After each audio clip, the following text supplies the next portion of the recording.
spinning tales from who knows where. A scream, a laugh, a twisted thrill.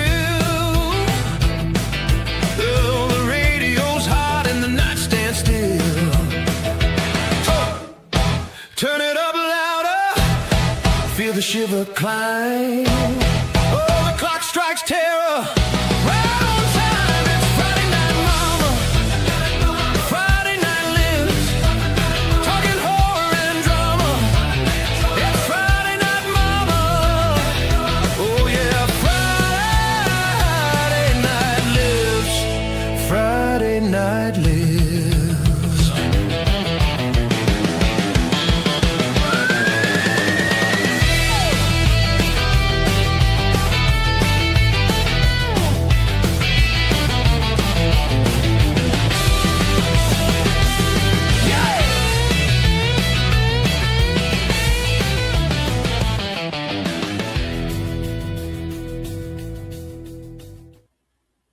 No, Jackson Jack, you're not banned, but you probably should be, to be honest. Welcome to Friday Night What a way to Lives. start. Yeah.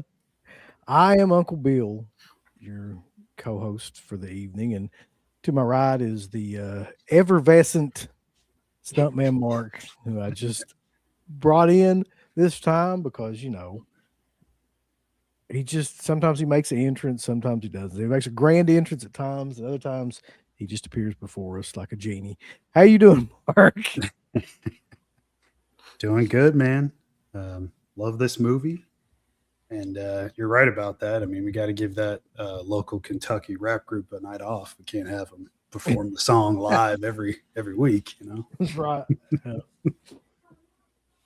But yeah, tonight we're going to be watching the Hitcher, the 1986 version. If you thought we were going to watch the friggin' Sean Bean version, you're sorely mistaken. But below me is a huge fan of the Sean Bean version.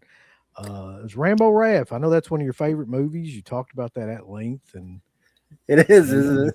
yeah, you wanted to do that one, but I was like, listen, we should probably just stick to the original. I think that'd be fun. I'm just figuring. It was That'd be vetoed. funnier. That'd be killer to do that movie just out of nowhere. Nah, I'm just gonna start my own halftime show because that's sort of the thing today. It's just you start your own halftime show. So right now I'm doing my own halftime show of the Hitcher 2007. We have split all halftime shows. Oh, shit. We'll have 3 then 4 halftime shows. Let's do that. Let's all break out into different groups and do different versions of the movie. Just, Everybody do their own halftime show. yeah. No, I mean, that's one of those movies where I couldn't tell you a single thing that happened in that remake. I know I've seen it, and I know it sucked. It completely left my mind. It's like the Prom Night remake and, you know, the Crazies remake and all those other remakes. There's like one right after the other there for a while, and all of them I can't tell you anything about them.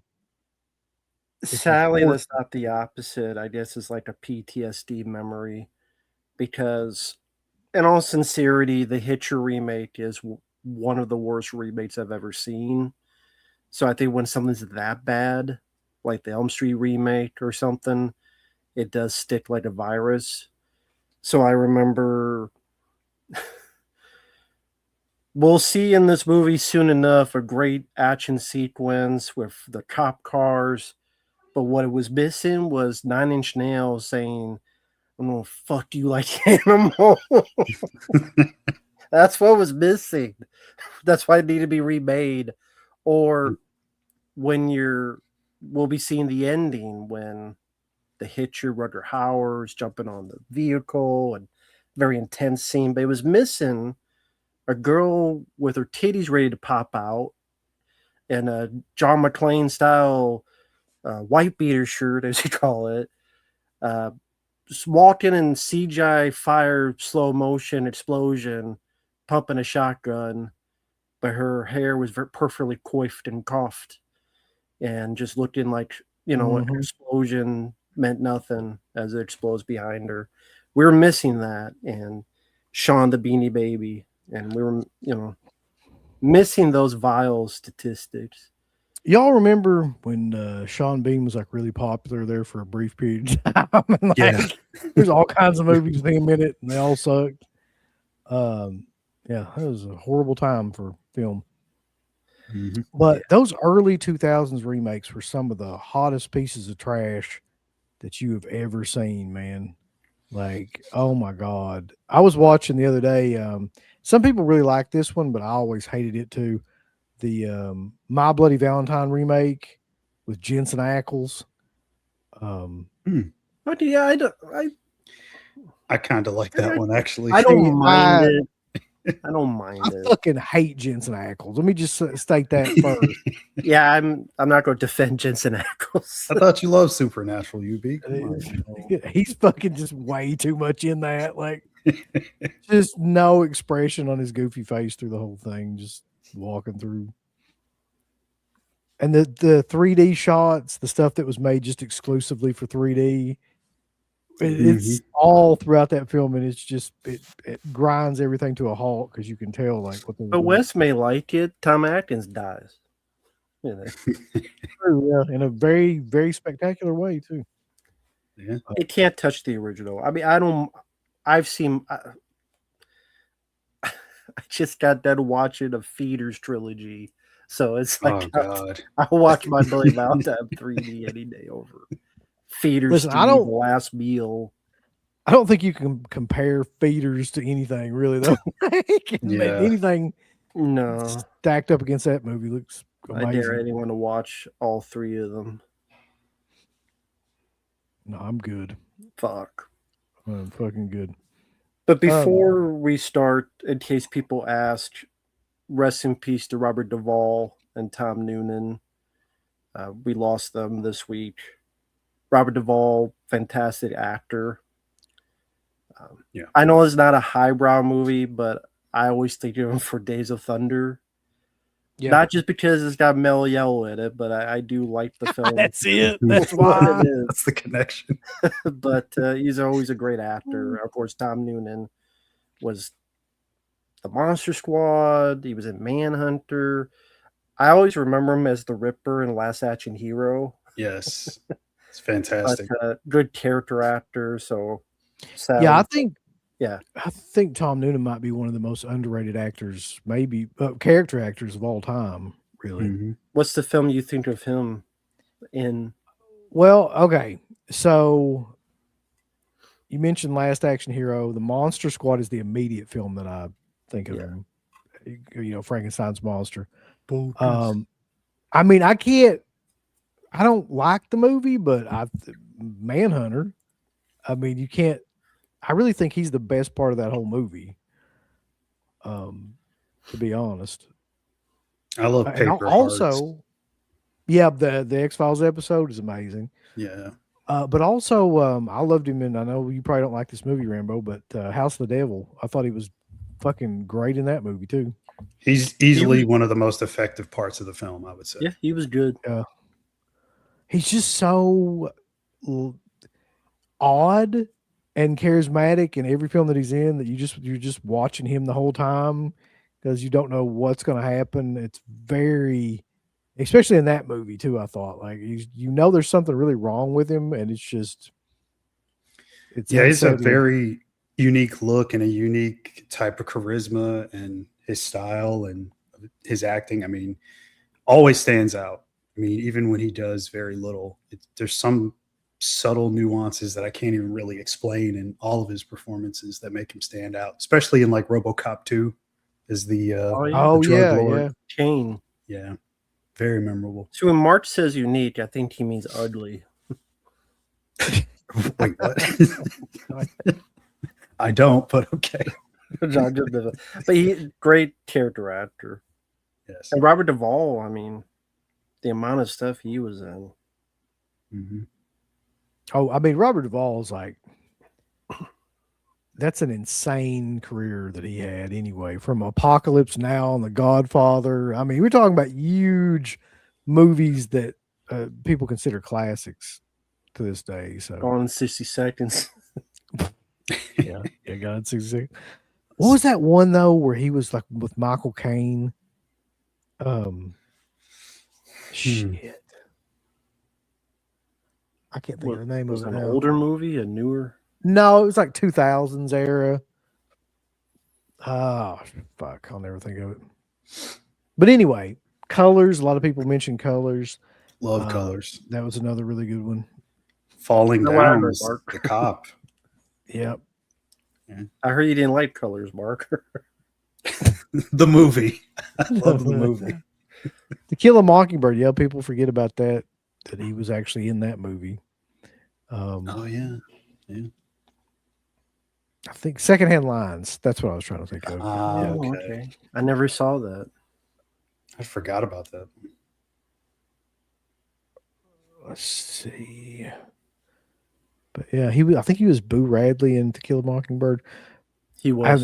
I haven't seen that movie in so long, but I mean that's a very memorable film to say the least. Yeah. I think he was in Phenomenon, the John Travolta movie. Man, let me tell you something about that shit, okay? And I've thought this forever too. Uh-oh. After Pulp Fiction, That's why I brought it up. when John Travolta got his fucking career back, right? He was in some of the god awfulest damn movies that you have ever seen. And I defy anybody to argue that point with me. Because the very first one I remember, it may not be the first one, but the first one I remember him like in after Pulp Fiction was that fucking Michael, that Angel movie. Yeah, Remember that? I do. Come on, man. And then Phenomenal. I mean, it just was all so just sappy fucking. You didn't like Michael. That's what all angels do. They sit around in their underwear and eat cereal and smoke cigarettes. They dance and shit. He dances in that movie because oh, Nah, he was in City of Angels instead. what a waste of like a second chance. They gave him a second chance, and the shit that he put out was not good, man. Yeah, like Face Off. I mean, Look, listen, buddy. look. We can talk about. There's several things we can talk about. Face Off. I think Face Off might be the best thing that he did. Sadly, Actually, probably Like- was. Definitely one of the most successful. That's for sure. yeah. Battlestar. What was that? No, Battlefield Earth. Oh man. I mean, think about the shit he did Such a after he rough got. film. There's some I like. What would? Please name it. What would it be? I like The General's Daughter with That James is a- Woods, and That is a very good one.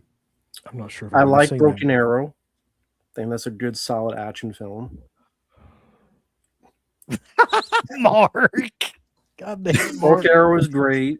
Mark is not going Mark to give you. Hayden, just he's not because I gonna was give you hate on that. Face Off. That's the only reason. The Punisher. I like the Thomas Jane Punisher. He was the bad guy in that. Mhm. Yeah. And I mean, it's a good death. He gets pulled by a car and blown to pieces.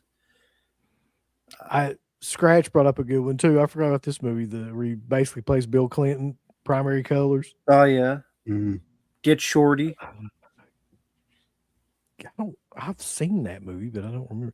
Yeah, I mean, we're talking about movies he made after Pulp Fiction, though. I thought Get Shorty was 95. I'm talking to this movie, Eddie. I used to bring up Blowout. Oh. Blowout's a great film, but it's like Oh, way yeah. before any of that. But yeah, it's just I don't know. Like when you look at like the Tarantino movies and the people that their careers like that they resurrected, nobody's was, bigger than Travolta because he had been shit for a long time, like not any part of the system until Pulp Fiction. And then he came out, he does all that stuff. I mean, it makes like millions and millions of dollars, and he's, a multimillionaire after all that. But all those movies just, it's like that era of like John Travolta's career reminds me of like Nicolas Cage's era about 10 years ago. He's just like spitting out all these fucking goddamn awful films. Oh, he's Spider-Man now, so he's set. Didn't have to do anything else. He can buy himself another raptor egg or whatever the fuck. Yeah, it's been kind of a downer 2026 so far. We didn't mention James Van Der Beek, who just passed as well. Yeah. Yeah, the beak. Yeah. I remember getting home the day that it happened, and one of the suggestions, because he had just passed, was Varsity Blues, and then it was him and Paul Walker, and I was just shaking my head like both of those guys were extremely young, gone way Yep. too soon. Just Yep. so far, hopefully this stops. I don't want to see any more of these guys pass away. Catherine O'Hara was one as well. Mm-hmm. I'm I at the forgot about age- James Van Der Beek because I just didn't watch much of his stuff. But yeah, it's sad. Too young. Three Doors Down singer Jack mentioned that. Shit, Mhm. that was messed up too. Yeah. Yeah, I've gotten to the age now where like people that I grew up watching are starting to die, and it's really fucking freaky. Like people that are of my same age are starting to pass away. Yeah. So that's cheery. But anyway, Jake Busey's in this movie. No, I'm just kidding. Jake Busey's in the second one. We need to watch that. Okay, here's what we're gonna do. Breakout rooms. I'll watch the original. Mark, you watch Hitcher 2. I've been waiting. And Rambo, you watch the remake. Let's just go like that.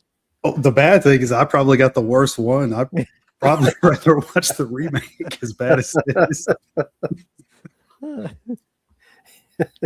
He might not be wrong on that. Jeez. That's pretty bad. I can't decide which is worse. I just remember watching that, like seeing the DVD, and I'm like, wait a minute, there's a part 2. And then, curiosity is going to get the best of you. You get it and you watching it, and fucking Jake Busey shows up. He's like a fucking short order cook or something. And, C. Thomas Howell's running around, like running into all these things that he set up. And I'm like, this is just, it was embarrassing, honestly. Like, I don't even, I guess maybe for money, but why the fuck would you even agree to make that? Like, Money. I guess, but how much could you have really been offered for Hitcher 2? What else would What else was he doing? There's something else that's not Hitcher 2. I know that. There's no Soul Man. No, There is thank no God. Soul Man 2. Should have done that. He was doing stuff like that War of the Worlds Sci-Fi Channel movie and tons of other like cheapo films. Yeah, I feel like C. Thomas Howell has done a lot of things for money, boss. Yeah. God knows what exactly. I know he was down in Pikeville not too long ago, so I mean things can't be going that good. Man. He's in my neck of the woods. I do have a really interesting history with this movie though, because I saw this movie. It had to be around the time it came out on VHS. And I remember vividly watching it with my dad. And he really liked the movie. And I was just fucking freaked out by it because there's the scene, where he's riding with the family and all that. And I was, probably 7 or 8 at the time. So, I mean, I was old enough to kind of be in those kids' spot, I guess. So it really freaked me out. And certain parts of that movie stuck with me like my entire life, including the diner scene, which, we'll get into when it happens and everything. And of course, like one of the end scenes that I don't want to spoil, but, yeah, I mean, this movie I've been aware of for a long, long time, and it is a classic.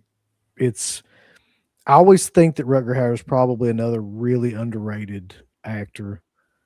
I'm not sure if this is his best performance. He's had so many good performances, but if it's not, then it's right up there with like his best performances too. Yeah, most definitely. I mean, we'll get into it, but he's just captivating. Yeah.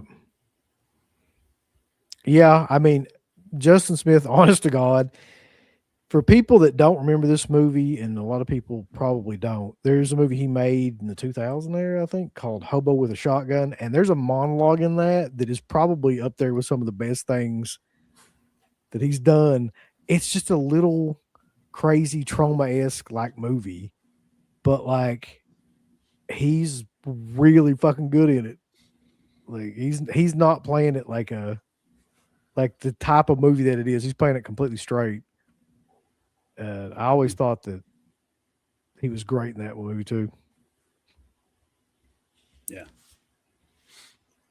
But anyway, so this movie is about the exact right length for a film, especially for a horror film. It's like 97 minutes long, I think. Yeah. So It's so crazy. The original script was 3 hours. That was the original screenplay. It was I think it was 190 pages. Yeah, we'll get into that a little, but there's a great interview with Eric Red on Joe Blow's YouTube channel. If anybody's interested, they talked to him for about maybe like half an hour. It's him and John Fallon. yeah, I'd love to, like, when we get into it, like, talk about who the first choice was to play the Hitcher, because that fucking blows my mind to think about what would have happened with this movie. Yeah, Had that actually happened. I just can't fathom it. we haven't started yet, Jackson Jack. Did y'all see the new Mummy trailer? That looks like a copy of Exorcist Believer. Girl goes missing, comes back weird and possessed. I God, saw it. I It haven't seen it. looks like dog shit. I don't know why you'd want to rip off one of the worst movies ever made, but Yeah, Because I can't say the word. Does there? go ahead. I mean, I you can't. got about halfway through it. Dude. Like, I stopped myself, but good job. It's progress, Ramo. I feel like, I love this idea though. Howl at the Moon. Yeah, Just a bunch of C. Thomas Howell movies. that's right. All right. So I guess we could go ahead and get this one going though, because we got a good hour and a half going here. yeah. So I'm going to start it on the horsey, the TriStar Pictures logo. Do you guys have that on yours? No, I do. mine it's Canon Films and it says HBO Pictures in association with. Okay. Well, let's see where I can start it then. Go forward, you bitch ass. Okay, I'm paused on that. HBO Pictures in association with. Yeah. Okay. So that is that where you want to start? Yeah. All right. Okay. All right. So we will start the movie on the count backwards from 3, 2, 1, and then we will start. So, oh, by the way, if you don't own this movie, there is like a version of it on YouTube that's actually completely free. I'm sure it has ads in it, but like it is free and it is the actual movie. You just have to type in like the Hitcher film, 1986 version. You don't get the free version of the fucking Sean Bean one. That'd be horrifying. I'm sure it's free. I'm sure there's a million of those on there for free because nobody cares. But anyway, so here we go. In 3, 2, 1, press play.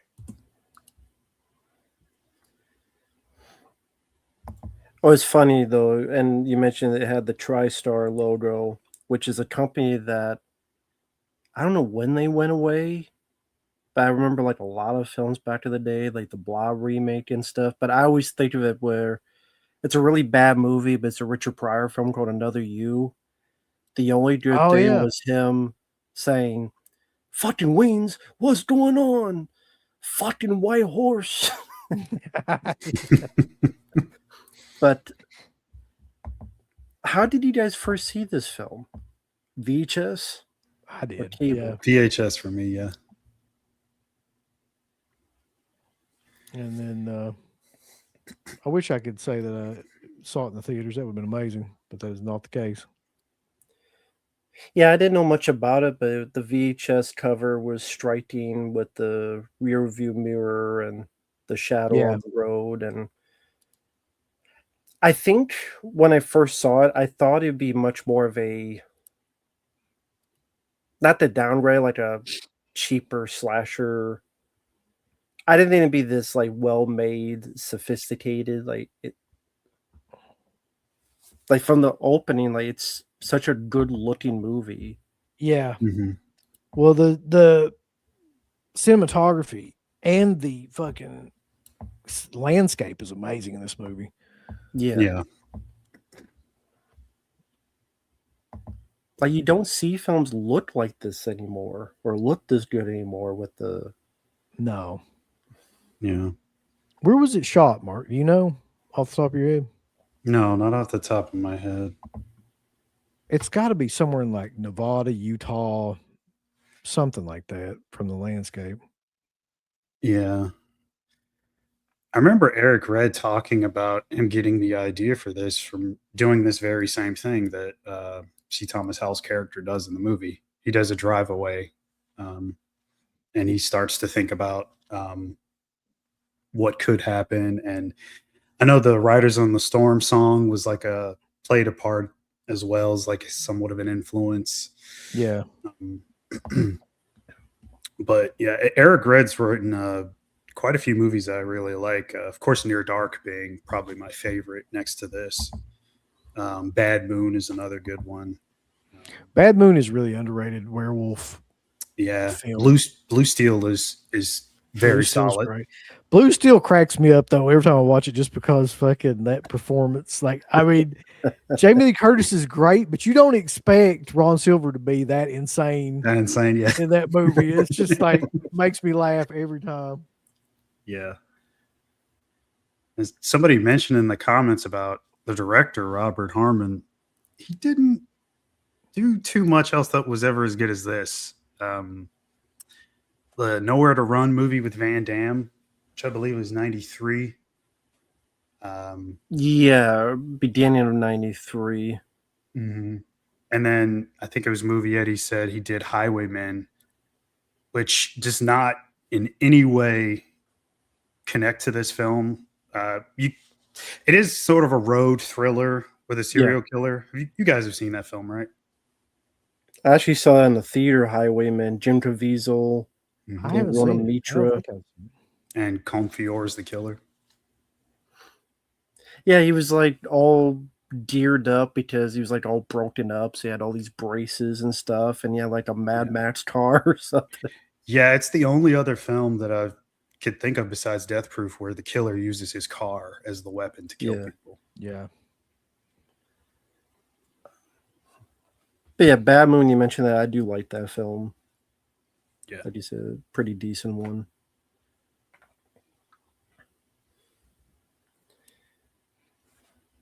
And Uncle Bill, you were mentioning the other person cast is, Yeah.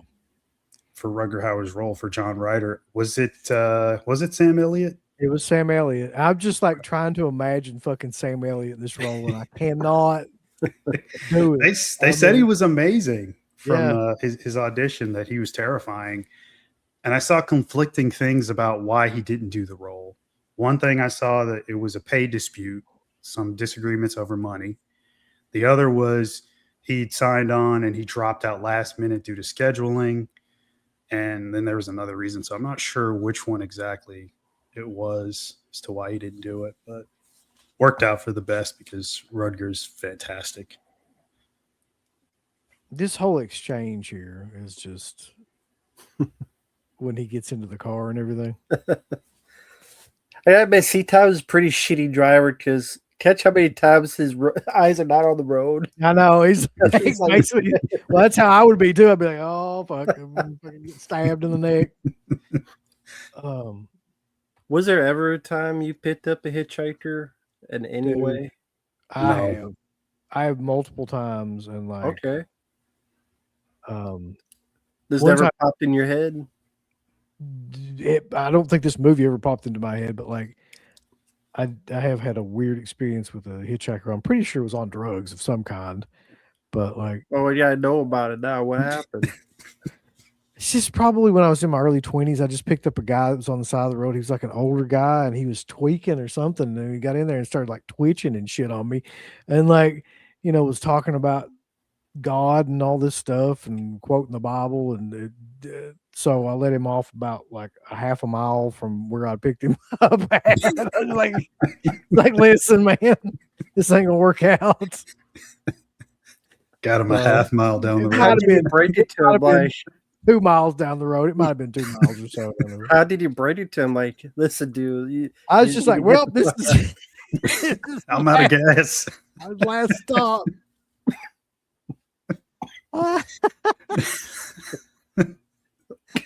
Oh God.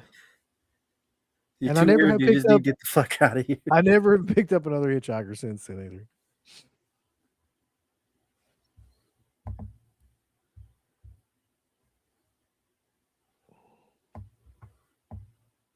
I like the idea too that he, from the very get go, like there's not even really any attempt to act normal. You know what I mean? Like he just immediately goes into like who he really is.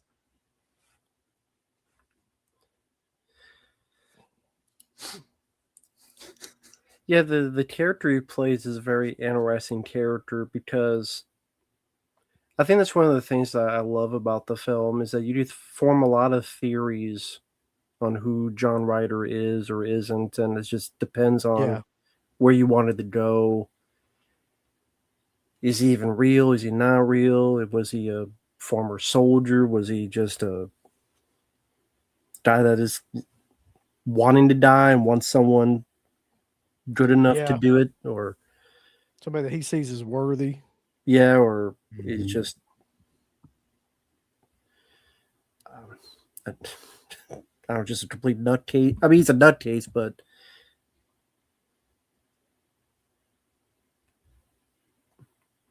at the same Yeah. time, you don't have a lot of exposition because you didn't need it. Mm-mm. It's all Yeah. inferred. Yeah. Probably the best part about the movie is you don't have to go back and figure out his damn childhood and stuff to enjoy the movie. Yeah.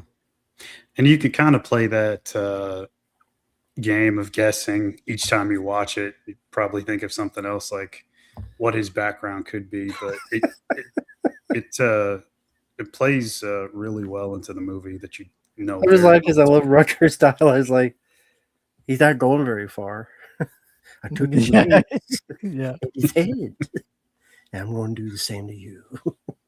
Like, what do you say about? Like, how do you react? Like, when a guy tells you that.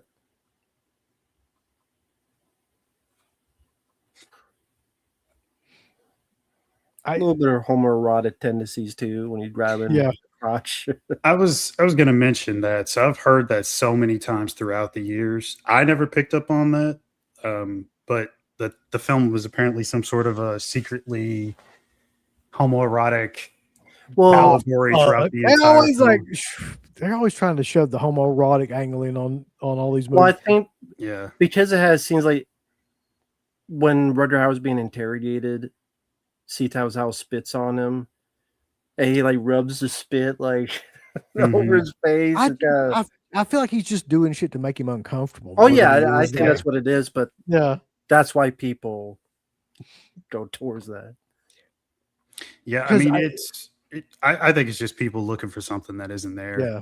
I don't think that's any part of it, but I think it's completely what Rutger said about the character of John Ryder. He's the personification of evil. He's physical evil incarnate. Just That's it.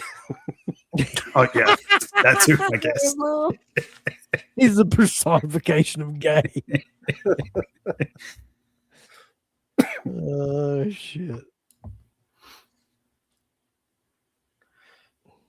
But in all seriousness, I watched this film, even this whole opening, and I guess their opinion, but I just do not understand the hostility some critics like Siskel and Ebert had towards Oh, this.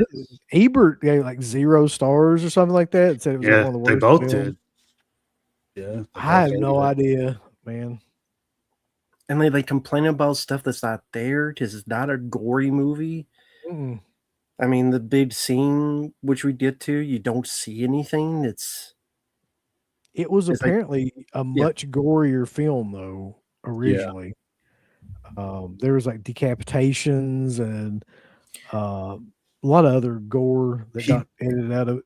He slaughters a whole family, but I think one of the producers, and I think Robert Harmon, said like they had no intention of showing any excess gore or anything. They wanted to focus more on the thriller aspect of it, which is also why you don't see what happens to Jennifer Jason Leigh's character later. Mhm. To me, though, this movie was always kind of more about like Ryder's kind of obsession with like making a man out of C. Thomas Howell. Like in his eyes, like his whole thing was like he wanted him to face all these fears Mhm. and to stand up to him. That's the whole like really crux of the movie is getting him to a point where he'll stand up to him. Yeah, It's just a weird kind of like father son dynamic. Yeah, it makes throughout you the movie. wonder what makes someone think of that way. Like what makes him care about making this guy into a man. Yeah. Then you just think about what's his backstory. Did he have a kid who was complete disappointment? Was it? I don't know. I mean, but that's the thing. It makes you think in a good way. Do we find out in the Hitcher 2 I've been waiting? Because I don't think I've ever seen that movie, thankfully. That's like Jay Busey is.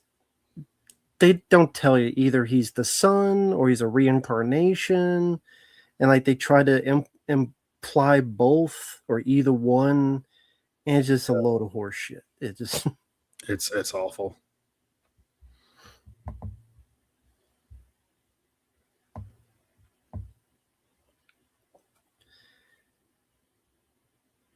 I definitely want to see Thomas's better performances. A lot better than Yeah. Soul Man. Look, Depends on who you're talking to, I guess. There's a huge fan base for Soul Man out there.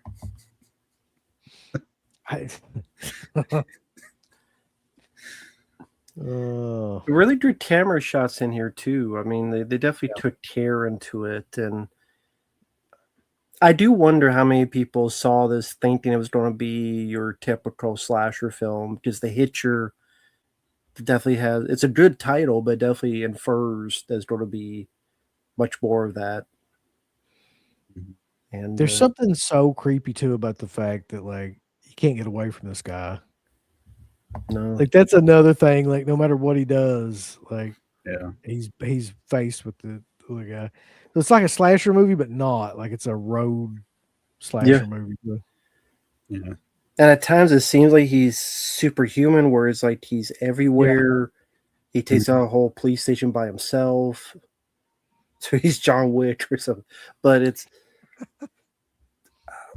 and like this is a great reveal because Yeah. you know what he's capable of. It's not the days of cell phones. You just contact someone. Yep. Yeah. And he's trying to get Clark Griswold to pull over. It does look like fucking station wagon. And those old toy guns where they really did look like real guns too, like before they had to put the Those were the days, man. the orange plastic tip. Yeah.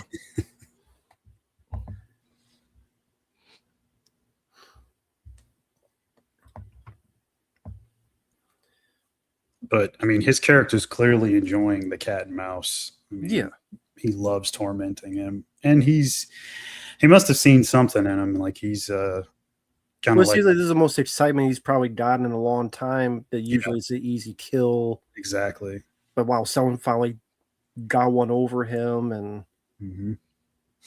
oh, that was surprising. It's like the doorway to manhood, like you were saying. I mean, Mhm. literally, I think it's a beautiful scene coming up about 5 minutes or so. He literally is like giving him like the keys to the journey. Like, we're gonna start this journey together. Now this is crazy because you don't see anything, but you know exactly like what is going on in that car. Yeah. But I think it's well handled with the lack of an obvious musical sting that would have ruined the moment. Yeah. The inferred of the blood dripping, his reaction to it genuine. Like, you get the gist, and you don't have to see it. And yeah, usually it's cool to see stuff. Being, I like gore as much as the next guy, but this was effective. Like, they were in capable hands with this.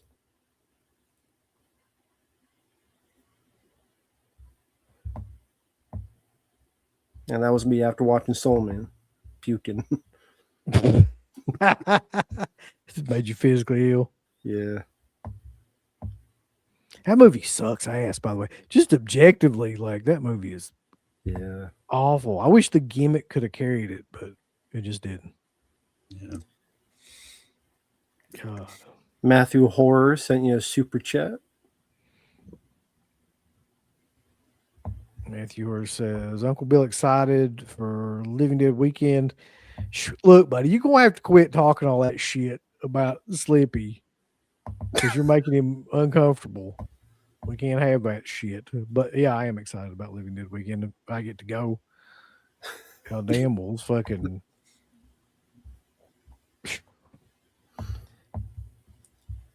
That's an old ass antique phone. That's like 1825 phone. Yeah, it's an Amish farm. Keys to the kingdom, yeah. But yeah, this was like, even just the way they shot, like the fact they did with this kind of murky wind dust, just gives a bit of atmosphere instead of just shooting it just plain. It's like this almost like ghostly feel. I don't know how to put it. Just this.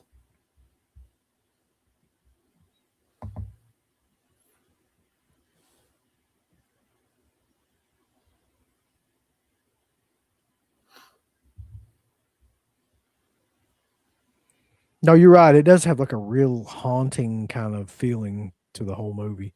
And almost like he is some sort of weird supernatural presence. That's how it's kind of played. I guess that's kind of what they were going for too. Like a weird like phantom. Yeah. Mm-hmm. Would you say this is his best role? I mean, he did Blade Runner, he did Nighthawks, which I thought he was great in. Yeah. I mean, I'm partial to his character in Split Second. Yeah, I mean, but yeah, this I have to give it to this. I think just even without saying anything, he says a lot. His eyes, his mannerisms, his smirks, even that can tell a story, quite a big story for the character. That again, not every actor can do, and they have to have like tons of obvious exposition. But you didn't need it with this guy. So I mean, as much as I love Sam Elliott, this was the right call. This is the right twist of fate to have Rutger Hauer play this role. So I think the thing about Rutger Hauer too is that he's really good at like monologues and the way that he does his dialogue. He makes it into something more than I feel like it was actually written as.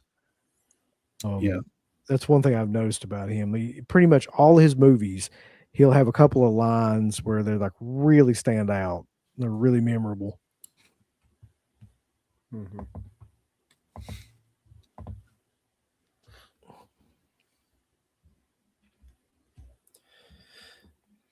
Well, I mean, we asked about the hitchhiker stuff, but were there ever road trips that you thought was really sketchy and you thought, not that you were going to die or anything, but just There's one time when I thought I was going to die. Yeah. okay. we've told that story before, but like, yeah. What is Staying it? staying in a hotel in downtown Louisville, and it's like a really cheap hotel, man. And it was really rough. And there was like periods of time there where we were like, yeah, we're probably not gonna make it out of here. But I mean, I can't think of that many experiences like that. No, yeah, I can't think of anything like that either. Although I guess one time I was the victim of road rage, and I did get chased. Oh Actually, wow. Okay, you gotta explain that. let me see. This was maybe 2008, 2009, and ironically, it was a Black Friday Of course. Yeah, that makes sale. sense. So I'm turning into the Best Buy parking lot, and there's a ton of traffic, but I make a quick, sharp turn, and I get in before the traffic hits me going north, and I'm going south. Make a left turn in. I get into the parking lot, super crowded, and I'm looking for a spot, but I noticed somebody in my rear view. So I think, well, maybe they're just looking for a spot as well. It's a lot of cars. Let me just go around this other car. I keep driving around, but then I've realized the person's following me. And so I speed up a little. They speed up too. And they're just on me. So eventually I'm like, well, I'm not going to fucking get out of the car now. I got to do something about this. Like, what do I do? So I go, I circle back around, do a complete like 180, go back towards the stop sign to get out of the parking lot. But of course, it's jam packed with cars. So I'm kind of trapped and boxed in. Typically, there's always cops around, but of course, there was not one cop around. So I stop, and the person swerves around me, gets in front, blocks me so that I can't drive anymore. And I couldn't back up because, again, there's people behind me and on all sides. The guy jumps out. He comes up to the driver's side window, and he's like punching the glass, like full force. And I'm like, what? Like, what the fuck did I do? I was literally saying, like, what do you want? No, wait, where was he again with your vehicle? Driver's side window. And he's like punching like this, like as hard as he can, Yeah. breaking it. He didn't break it. It didn't shatter. It didn't crack. None of that. Yeah, he was just punching it. But I never. And he just stopped like after like 10, 15 seconds. Like Probably after. broke his dumbass hand. Yeah, and I never figured out what the reason was. I guess I cut him off, but I didn't see him. Was he But- white?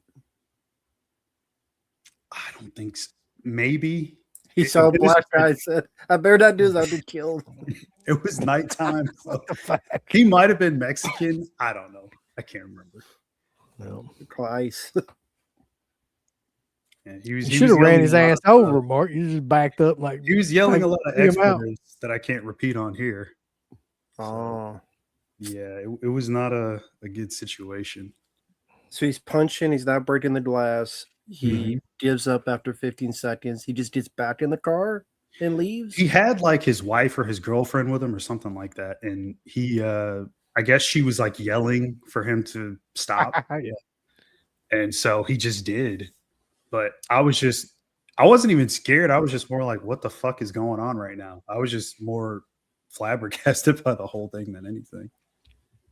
So I wonder if that's like, does that necessitate? I think it does, like deadly force. Like it's if somebody's trying to break into your vehicle, it's almost like they're trying to break into your house. So it's like if they get in there, then you can assume something bad's going to happen. So you probably could have shot his ass straight through that window and would have been justified. Yeah, yeah. Luckily, my door was locked. Like because the first thing he did was pull the handle to get in, and it was locked. So, yeah, Should have been like Nino Brown. Just or New Jack City, just shoot him in the face. But yeah, man, I've never had anything like that happen. I've never had anybody get out of their car on me. If they did, I'm not sure what the hell I would do, really. yeah, and I was so young back then. Yeah. You know, so like I was, yeah, I didn't even know what the hell to do. I'd bite their fucking nose. I sure as hell wasn't going to get out. That's the last thing. Fucking Rambo's like a wild Wolverine or something. Ah. I mean, I'm crazy.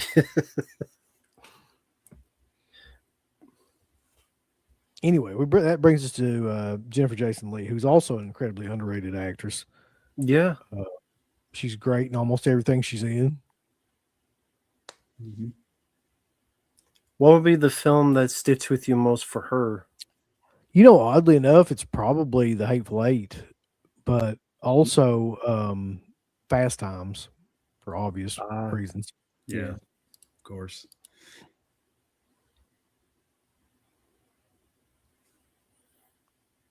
But I heard a story about her a long time ago when she did the Hudsucker Proxy. I don't know if you remember that movie that was like, Oh yeah. Yeah, Tim Robbins was in it.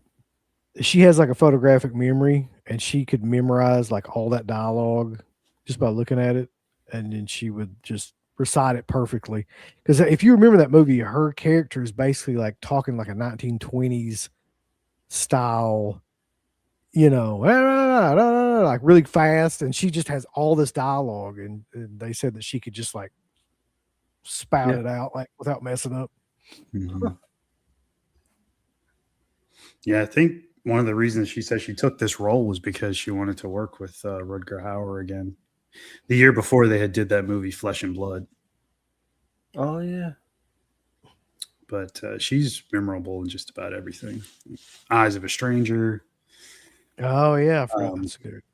Buried Alive, which I always enjoyed.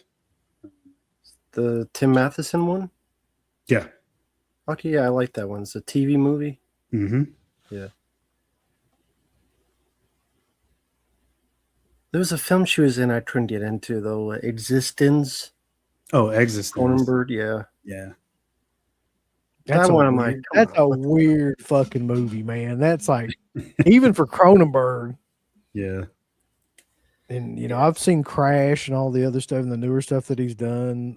Like that's up there with some of the weirdest ones I've seen. I'm like, this kind of just was a lesser version of Videodrome to me. Hmm.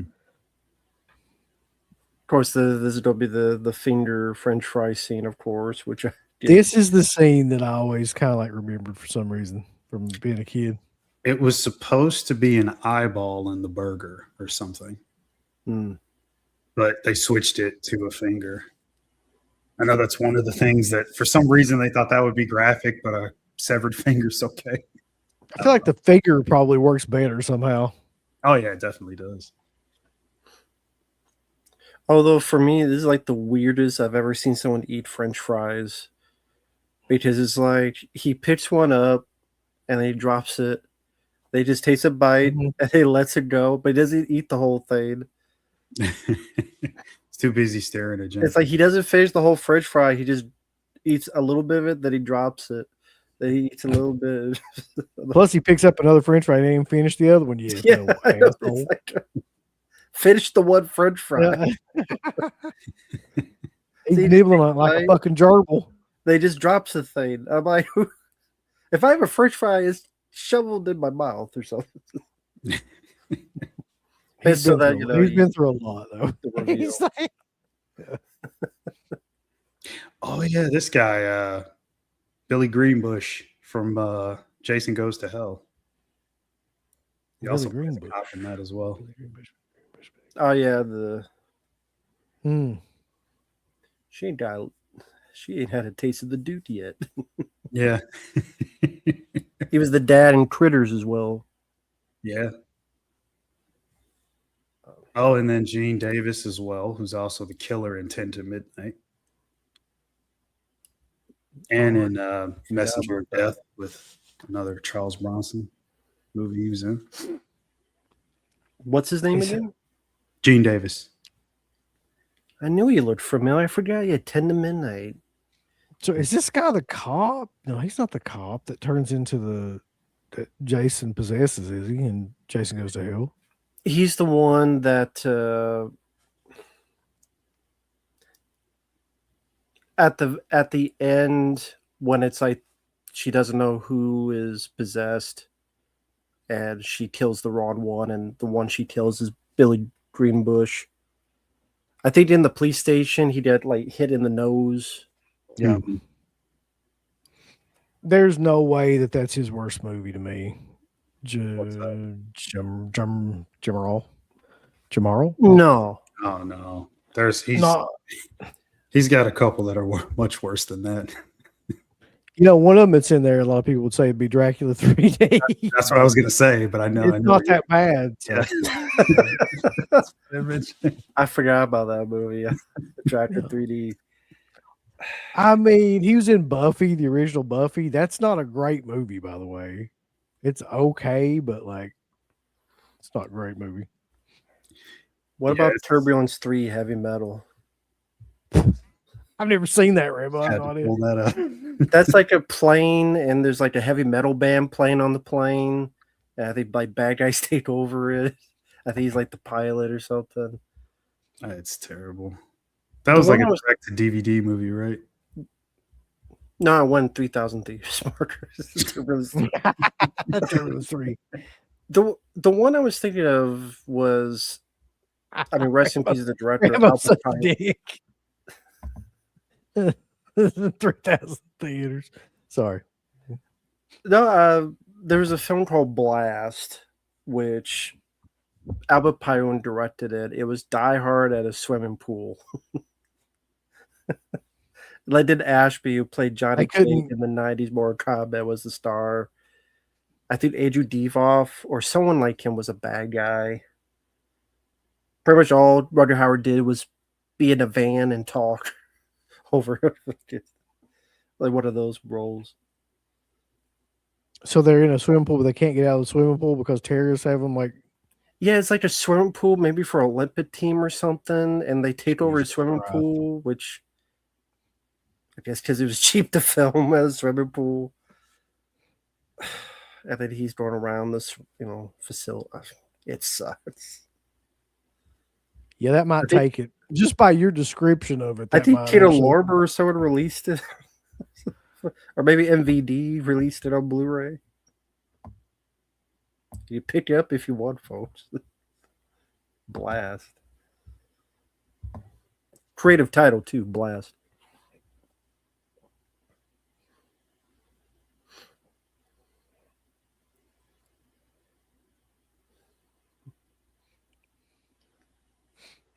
So yeah, this came out after the Terminator. Yeah. That Scene- was 84. Yeah, this scene coming up is reminiscent of the Terminator. Just taking out a whole police department, basically. Mm-hmm. Yeah, but it's in this it's off screen. Yeah. Which I guess works for the reveal. Because see times it's revealed like, wow, this is what this guy can do. And then you see later with the vehicle him actually doing like how he's capable of this. So maybe a military training. What's that movie? The Guest. Oh yeah. The Guest, where you had the. And I rewatched that again. I like that more the second time, because that has. Something about his character remind me a little bit of the Roger Howard character here.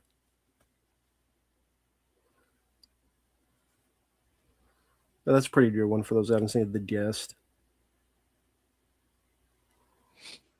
Other part about that too is really the only reason he did that was because he just, in order for the game to continue, he has to have him out.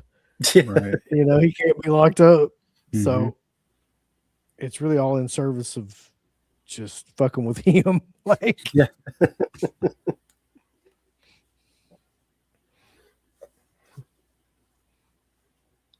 But yeah, like you say, it's a very interesting cat and mouse game that, if done wrong, could look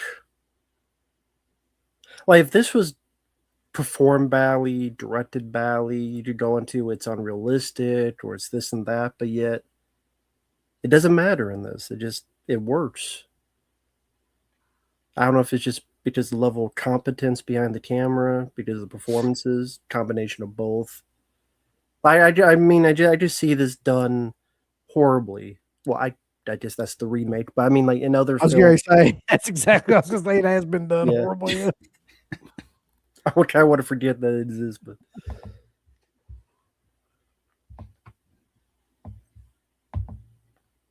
This doesn't look like an elite bunch of cops to me. No. That's probably true. Buddy, they got Billy Greenbush on the squad. In fact, that guy's name is Billy Greenbush is amazing.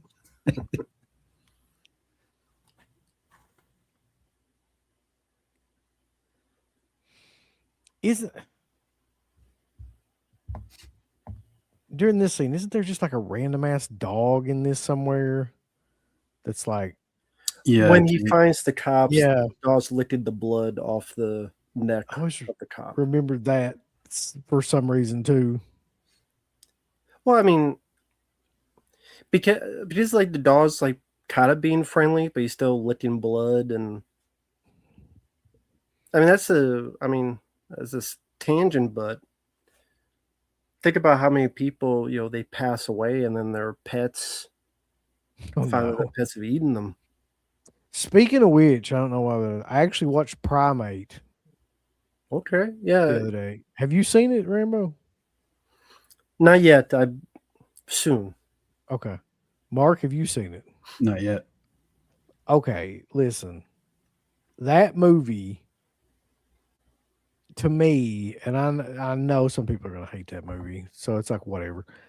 But to me, that movie is a lot better than it had any like reason to be. I mean, Okay. it's not like an Oscar-winning film. It's a fucking killer monkey movie, but like for what it is, like it turned out a lot better than I imagined it would. Cool. That's cool. Check it out. Favorite C. Thomas Howell movie? Is it E.T.? No. Of course it is. Jesus, loves man, E.T.. it's probably got to be this one because I mean, it definitely ain't Soul Man. And Yeah, the closest would be Red Dawn for me, but this I Yeah. gotta put this above it. That's what I was thinking too. And then The Outsiders, but I mean, I was going I to say like- that. I like this movie better than any of those, to be honest. Yeah.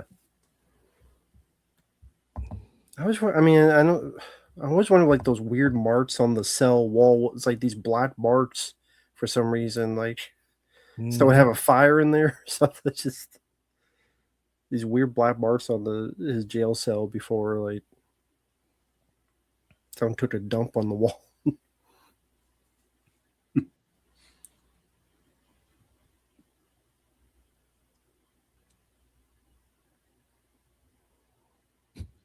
Not Matthew Horr, you're fine. You didn't do anything wrong. Yeah, you did, buddy. I want you to feel bad about it from now on.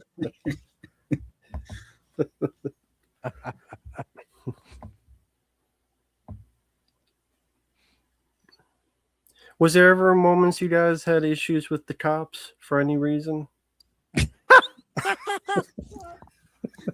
Yeah, Mark. Did you ever have any issues with the I asked cop? both of you. I didn't ask just Mark now. Look at Now Rambo. that's profiling. Yeah, I mean, I've wrong. been arrested a couple times. For what? I'm kidding. I've never been arrested. My fucking know it. Rambo. Don't know until you ask. Oh, Maybe for shit. Jacob, man. There was one time. This is no joke. I may have told this story on like a old show or something. The closest I ever came to getting arrested was I was drunk at a party one time, and I was probably 18 or 19, something like that. And I got pissed off about something. I can't remember what it was because I was drunk, but somebody there pissed me off. So I was like, fuck it. I'm leaving the party. Like, and I'd driven there with somebody else and they would not like take me back to the house. So I was like, all right, I'll just fucking walk. Cause my house is probably like 2 miles away or something like that. So I walked left the party and walked and got on the highway, on the side of the highway, and was because I was fucking drunk, and was walking back and got up to like a bridge and was crossing the bridge and like a 4-lane highway. And a cop pulled me over on the side of the road and was like, where did you come? What are you doing? Like it was the middle of the night. I don't remember what time it was, but it was too late for somebody apparently to be walking like down a fucking highway, and probably staggering. And he was like, blah blah blah. He's like, we're gonna give you a breathalyzer, and I remember him radioing it in for somebody to bring him a breathalyzer, and the guy was like, we don't have one or something like that, and he was like, oh, so he was just like, oh fuck it, do you want like a ride home? And I was like, yeah, I guess. And he just drove me home. And that was it. Police don't have a fucking breathalyzer. There was some problem with the breathalyzer. Like he either was like he couldn't get one or he was too far away. I don't remember what it was now, but they couldn't get one out there, so he just like gave up and drove me home. What do they have? Just one they share with each other? Like probably. That wouldn't surprise me, especially back then. Isn't that one of the things cops usually they have? Because probably half the time stop someone, give a breath.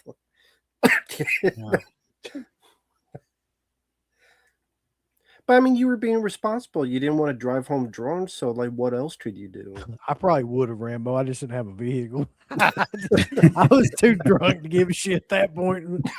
I just walked. But apparently, this was shot in California in the Mojave Desert, among other places. So, but I read that it was mostly California.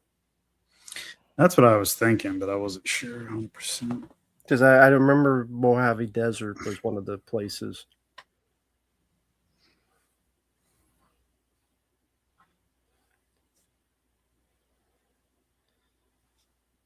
I don't know why. Anytime I think of the desert, I think of one of the most boring fucking films I've seen. Was that Matt Damon one where they just walk in the desert?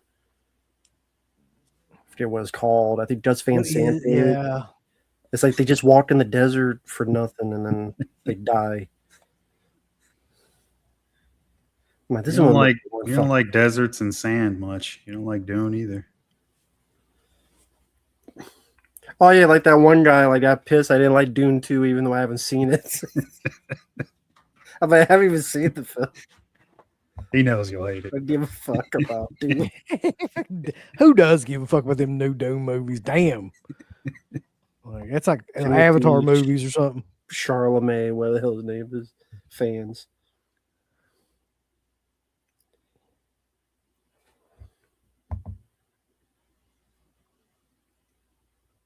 Yeah, a lot of these cops in these movies are just idiots or fat. Mm-hmm. Or fat idiots. I miss that style of police car, though. Oh, yeah.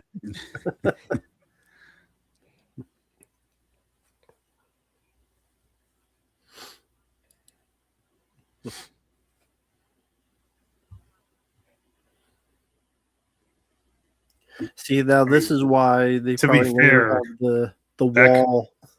That could have killed him. I mean, Yep. The warning shot, you mean?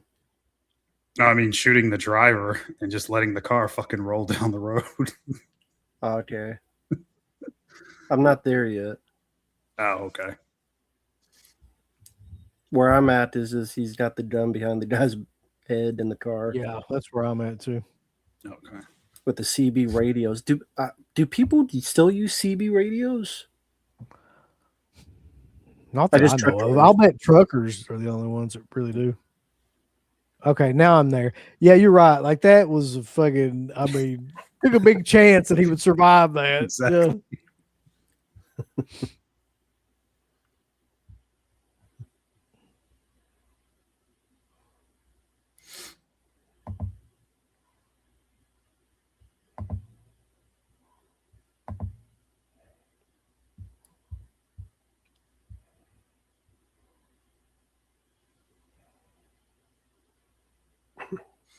and apparently Rudger did all his driving stunts.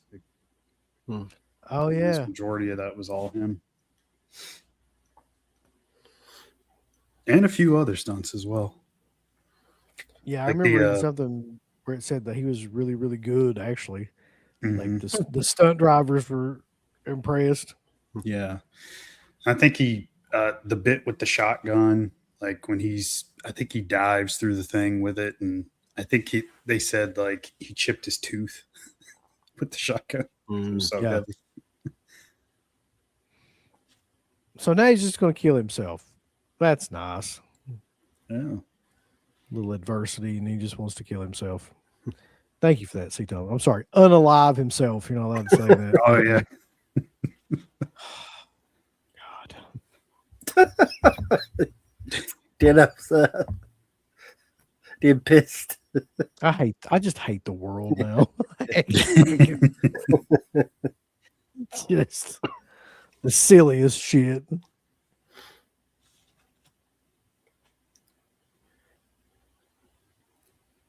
But I mean, for this scene, I liked it because, there are a lot of people that have that moment of weakness where there's that fear of who the hell is this guy? What else is he going to do? Now they think I murdered these cops. Just, I mean, how many people who did do things, they just finish the job on it.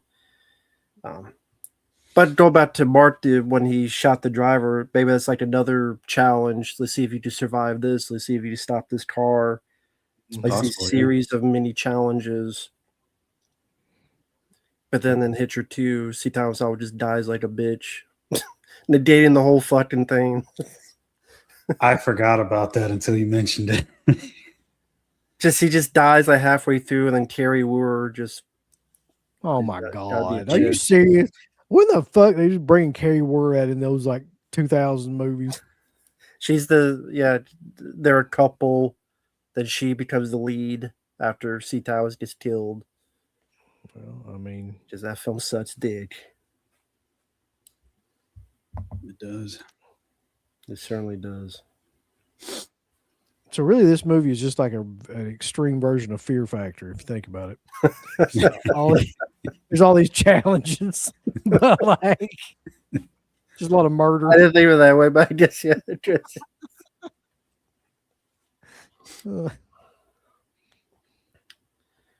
For anyone in the chat, if you ever been on a road trip, is there a certain cafe that you think of that really stands out? Like there was good food.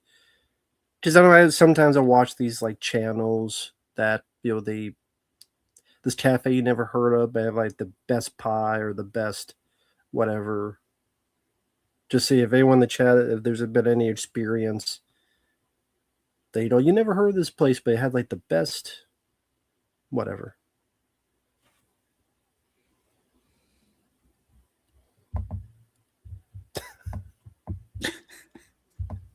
Just a smile.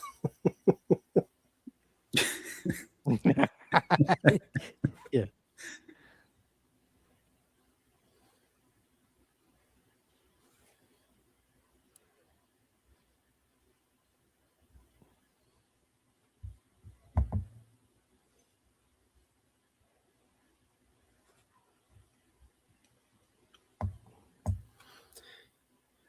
But you're right. It is really like a dad teaching his son.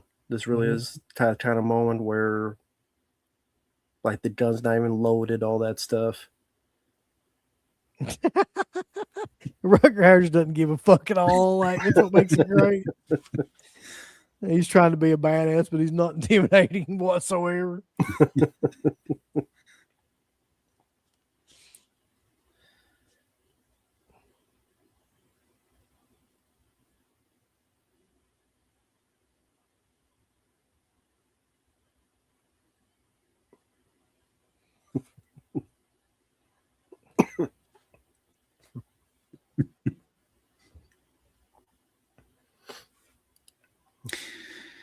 I always wondered, that's another one of those small character things you don't really know too much about. Briefly in that shot on John Ryder's hand, you see two rings So it's like, was he married at one point? Is that trophies from a victim? Maybe the fingers that he cut off? Like, there's so much mystery to the character. I love it. –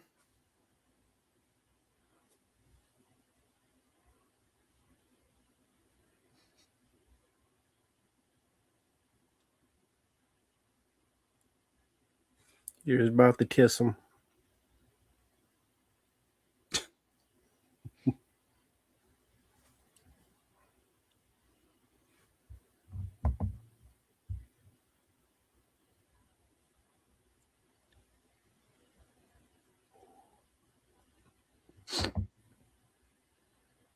Is there a thing about when you have the dead, you put coins over the eyes? Maybe something about the soul. I'm trying to think if there's like a. There was a reason behind the coins on the eyes bit. Yeah, I can't remember what it was either, but I read it some. Yeah, Eric Reg explained at one point on an interview one time. I can't remember what he said though. But Eric Red, I mean, you mentioned this before, near the beginning. He's a very talented guy. Very crazy what happened to him too. I mean, I'm sure you guys know the story about what he tried to do to himself. Mm-hmm. Yeah. For those who don't know, I believe it was like not a hit and run, like it was an accident with his car and someone died. I think I always assumed it was his car. Yeah. And so, for what I understand, he felt guilty, slit his wrists. Oh no, his throat. I think his throat. I think he slit his throat. He did survive, thankfully. Mm-hmm. Because I mean, the accident is an accident, and thankfully he recovered and lived his life fully now. But very dire thing to do. I mean, I can't even imagine.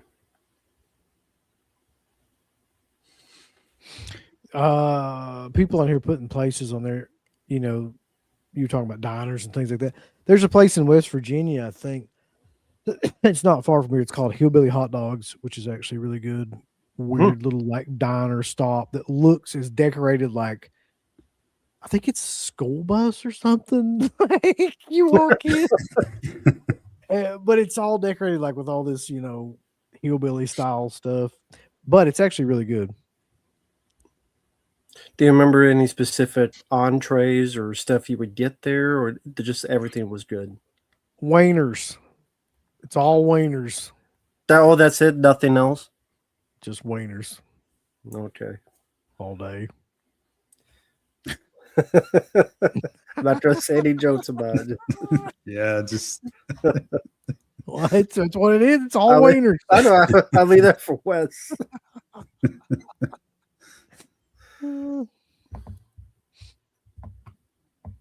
But you said it was local, or is it far enough away?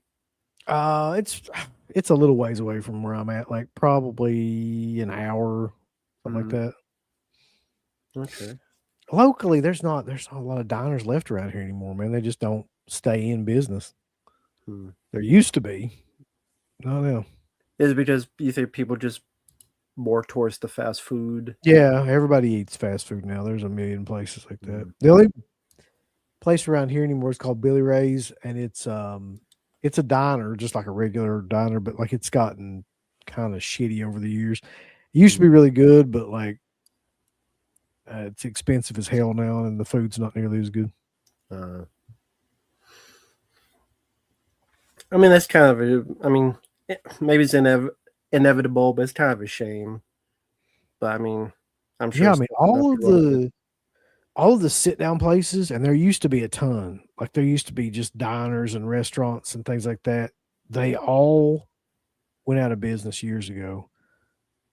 And places that would serve actual food, just I guess the competition of all these shitty ass fast food places ran them out.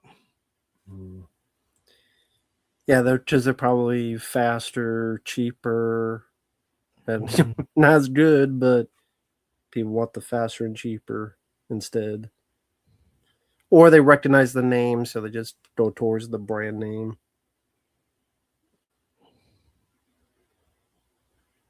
Mark, are there diners where you're at, like anything else, or just fast food? Mostly fast food. You'd have to go a little ways out to find any like small diners.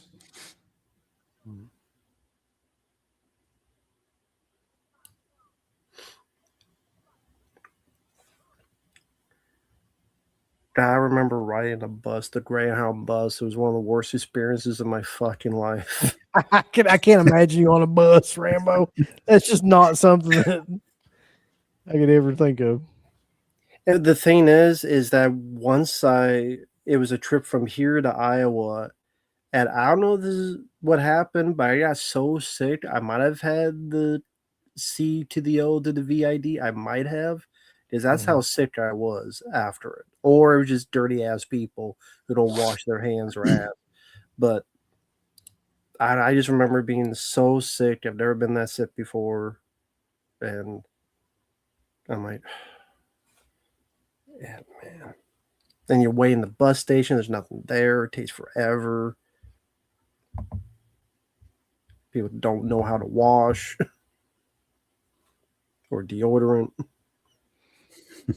Savannah keeps talking about wanting to take a trip, one of those like Greyhound trips where we should go up to Boston from here on like a bus with it. And I'm like, dude, I ain't fucking doing that. Like, let's be honest here. Like riding 8 hours on a bus with like 40 other people and then staying in a hotel and then riding another 8 hours. Like, fuck no. Like, it's just not gonna happen.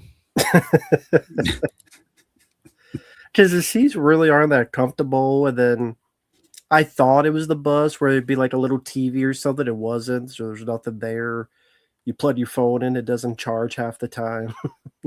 I can't stand the idea too of just being like it's somebody else. Like you can't stop or anything when you want to, or do anything when you want to. Just somebody else driving, and well, A shared bathroom with a, God forbid if you need to go to the restroom.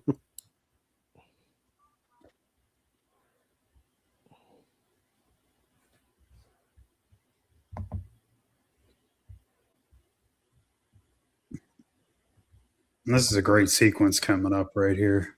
mm-hmm.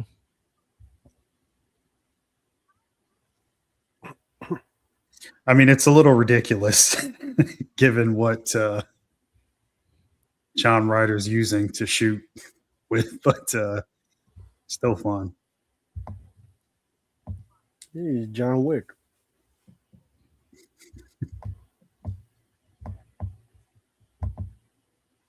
Oh, Mark, you wouldn't say it's ridiculous if it was John Wick. Who it is. I would. I know.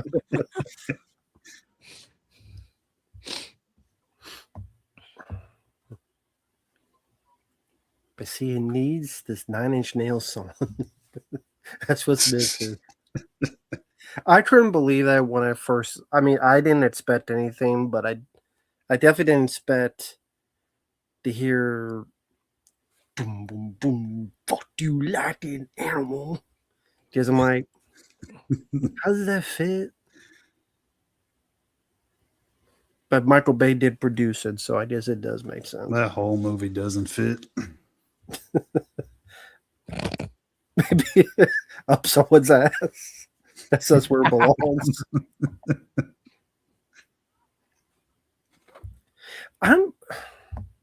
Is it because this film didn't do well? That's why I'm guessing that's why Robert Harmon didn't direct a whole lot.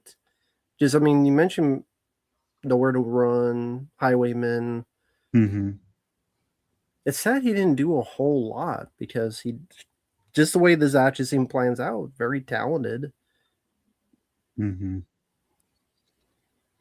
Yeah, I think his next movie was that Travolta movie. I think it's called Eyes of an Angel. It's not the prequel to Michael. Yeah, that's what I was What do thinking. you say?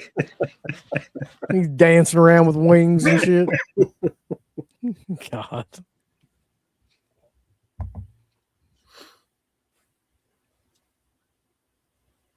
I mean, just the amount of cuts and angles and shots you have to put the scene together.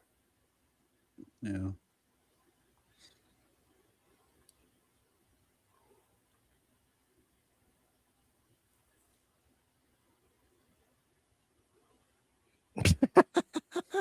Deer Hunter. Yeah, I remember it. Yeah, I do. I've never seen it and probably never will, but I remember it.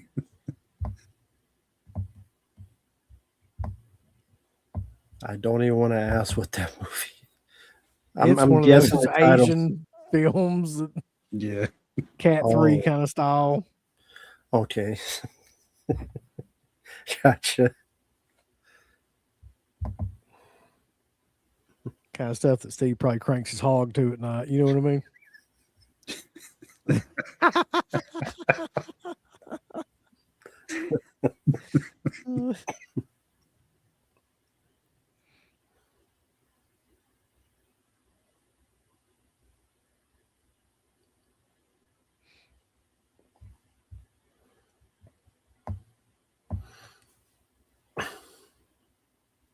It's crazy you have something as simple as just cars flipping over and it still will look amazing compared to today, where I don't know why they constantly do this. Even if they do something practical, they have to add something CG to it, whether smoke or a piece falling off and it's CG. And I'm like, you put all this time to do in something practical, but then the CG just makes it look artificial, or the Yeah. whole thing's CG. I just don't get it. Yeah, I think anytime you put CG in something that's noticeable, like it just takes you completely out of the movie. I don't care Mhm. what it is, if it's a car chase or fucking gunshots, even like if I know that like if it's CG like gunfire and stuff like, I just want to turn the movie off. I can't stand stuff like that. Yeah.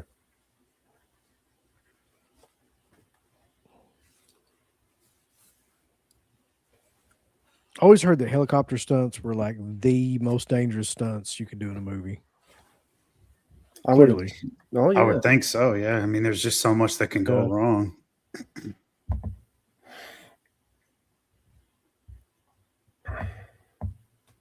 Yeah, I mean, you guys have done a whole show on the Twilight Zone incident alone.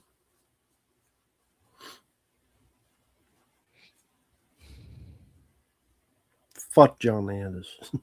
I was waiting. But yeah.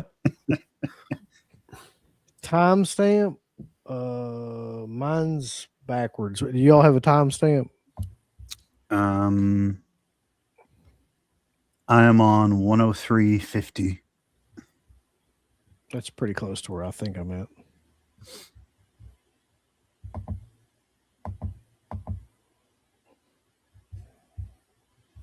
Psycho Killer. Mark, have you seen Psycho Killer yet? No, I was going to go see it, but somebody that I know saw it and said it was not worth it.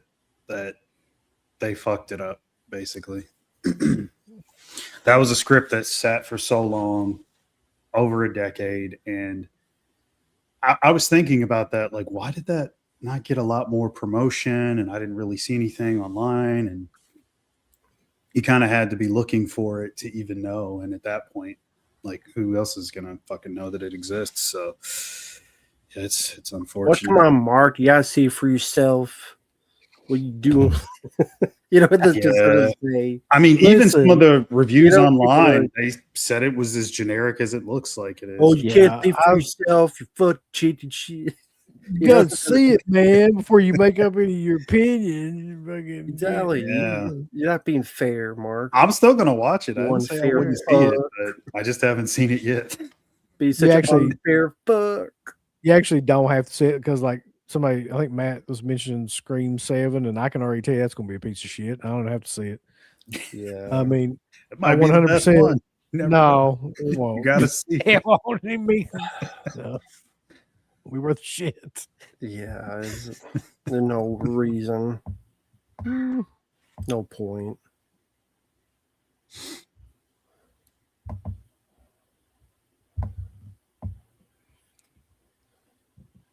Now, C. Thomas is a 5-star wanted level.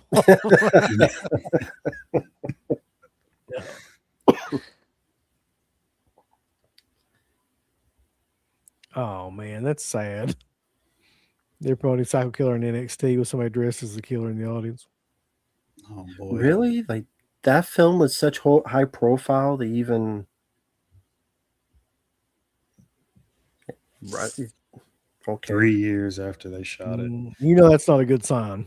It's never a good sign. I mean, they gave it to a guy that's not really known for too much, and then like the way they cast it, like from what I had heard about the script years ago, that it was going to be like a even more dark, not companion piece to Seven, but something like more in that vein of like, you know, just the crazy killer. But it, looking at it, it just doesn't look as good, at least from the stuff I've seen recently. I'd never even heard of the film before you guys mentioned it. Yeah, I just recently heard about it, but it was all from like bad press, like that it had gotten. Like, Yeah, that's the reason why I heard about it. Yeah, studios were. I think there was a bidding war over it, but again, that was like over a decade ago. It was a Andrew Kevin Walker script. Well, then I'd probably be guessing it got rewritten a lot. That's what I was thinking too. You said 3 years. It was sat on the shelf for 3 years, and they didn't even end up making it for over like 10. That script is incredibly old, very old. I think I first heard about it around like 2007 or 2008.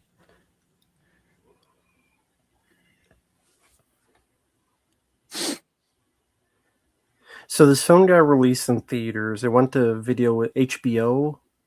It was HBO. So what was it the reason that it was never on physical media for a while? Like there was a good stint until finally Second Sight, and then I forget who released it in the US. Yeah, I think it was. Who was the company that released? I think it was a studio release. It was a studio. I just can't remember what the hell the studio was. Warner. Warner. Was it, man? I know at one time or another we knew the answer to that because we had asked a bunch of times Felcher that question before it came out, but I can't remember what it was. It's a rights issue, but I can't remember why it was never released until recently.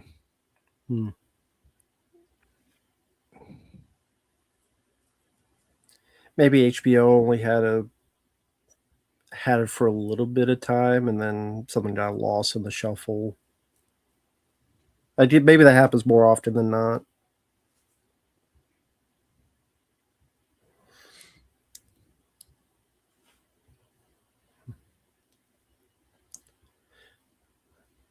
Was there ever any word of anything being deleted from? I mean, other than maybe more gore, but was there ever any word of any other deleted scenes? Since we're on these two, I know one of them was a sex scene that was. It was never shot. It was in the original script. Was it filmed, or it was just in the script? I don't think they shot it. Just in the script. Yeah, I mean, there's a lot to it. Like I said, there was a whole nother hour at least that they didn't shoot. But yeah, they just kept chipping away at it, taking all the graphic stuff out. Apparently, the sex scene was supposed to be graphic. Other gore and stuff. More scenes with John Ryder. So it's very, very. Now the gore stuff they never shot, right? They didn't shoot it, from what I remember them saying.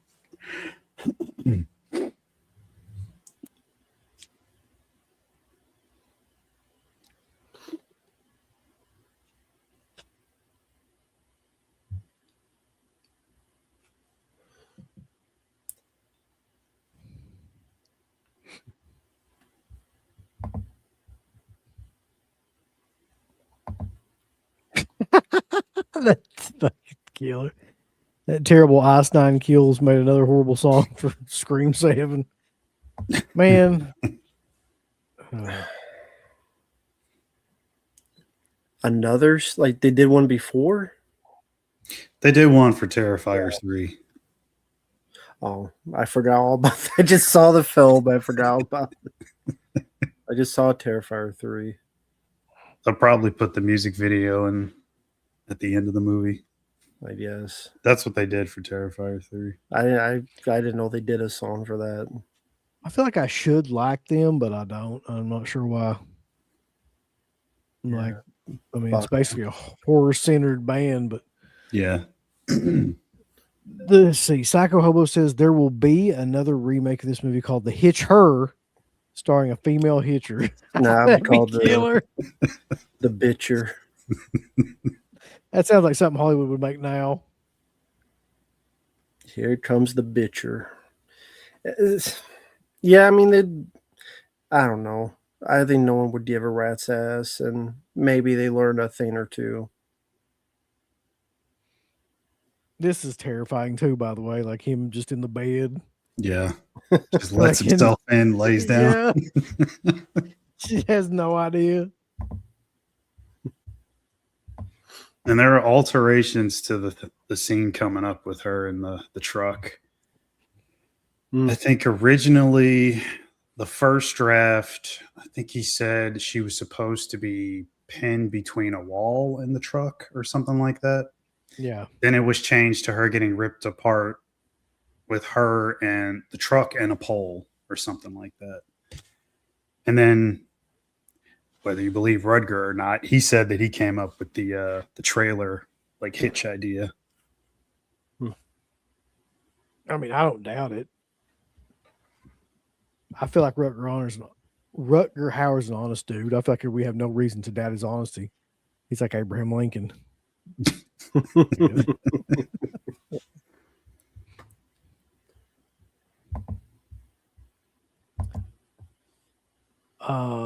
Probably. Okay, here's the weird thing about that. For those people that don't know what he's talking about, they are having a screening of Dawn of the Dead at the Living Dead weekend in the mall, the Monroeville Mall. When I saw it, we saw Friday night, I believe it was Friday night, Return of the Living Dead, and then Saturday night it was Dawn of the Dead in the theater there. And both of those movies played amazingly well for completely different reasons with a crowd of people.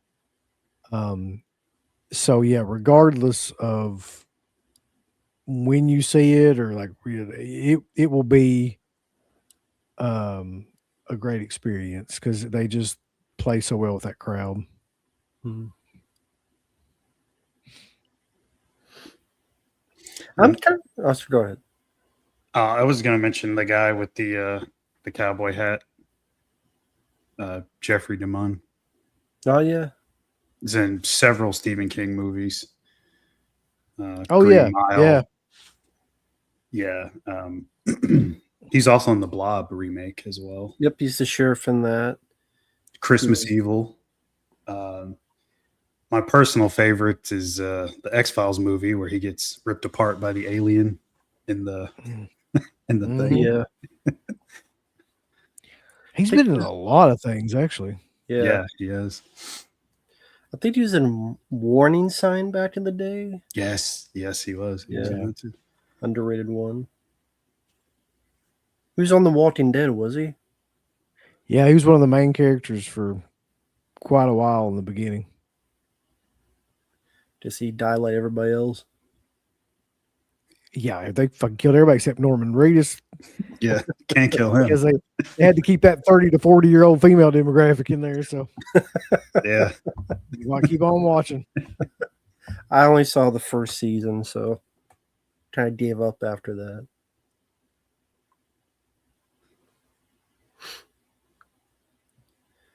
But that's another actor. He's always good. He's good in everything I've seen him in. Jeffrey DeMunn. Yeah. It doesn't really get talked about much. See, this is why, I mean, I guess their opinion, but people like Roger Ebert's like, if you're that affected by the scene, then it did the job it was supposed to Yeah, do. that's what I think too. Like, Mhm. I mean, if it stays with you, and this scene has always stayed with me since I first saw it. Yeah. I mean, you Yeah. know that the guy is doing a good job because that's the point. Mhm. This was almost not even in the movie.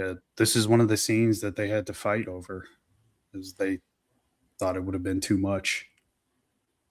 That's the weird thing, because you don't see anything, but that shows intensity. Well, that's kind of how they won the battle, is that they didn't show it, but it's still in the movie, and it's actually far more effective the way that they Yeah. did it.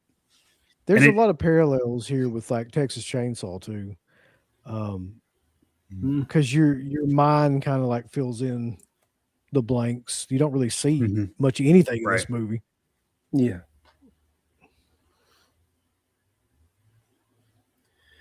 I mean, I hate bringing this film up again, but one of the reasons I hate the remake so much is that's a perfect example. If you want to show a total opposites, total 180s of what makes everything about this work and then everything about that not work, is that the remake did everything opposite.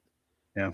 And it does show it, but this is shitty CG blood, Yeah. Mhm. I remember. ridiculous, laughable, zero intensity.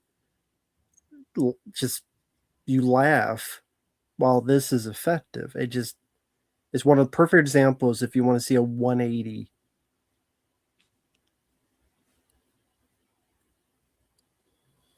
I mean, at this point, he ought to be able to shoot him. I don't know. Like, feel like, you know, I think that was the original thing too. That was one of another change. He was supposed to shoot Ryder, not right here, but later on the road, when he's like down, that he's just supposed to obliterate him with the shotgun. But they keep the scene going, which makes it more fun. I mean, he keeps getting back up. I think they did a Dear- smart thing here though, where you could be really annoyed with the character, but they do make a point of if he does, she'll die. yeah. Right. And so, like, okay, he'll have that guilt that he caused it, while here he didn't cause it. Plus, the cops would have fucking put him in jail. Some kind of, I don't know. You know, the cops would have blamed him in some ways. The cops, they don't always have to be fair. They still would have blamed C. Thomas if he shot him. So it's like she was going to die either way, but doing it this way, he wouldn't be in jail, convicted of manslaughter, whatever the Mhm. case. You got the girl killed, all that stuff they were pinning on him. They should have shot that scene Captain Road style, where just dragging her body with like intestines and shit hanging out. Choke on her. No, that was probably a wise decision to not show anything. Yeah.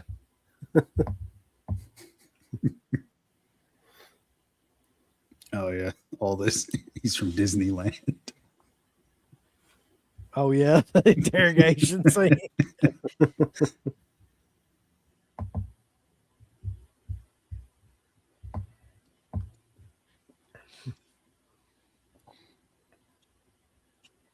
The only thing he's really thinking about too is just fucking getting out and getting C. Thomas out. Like, keep fucking with him. Yeah.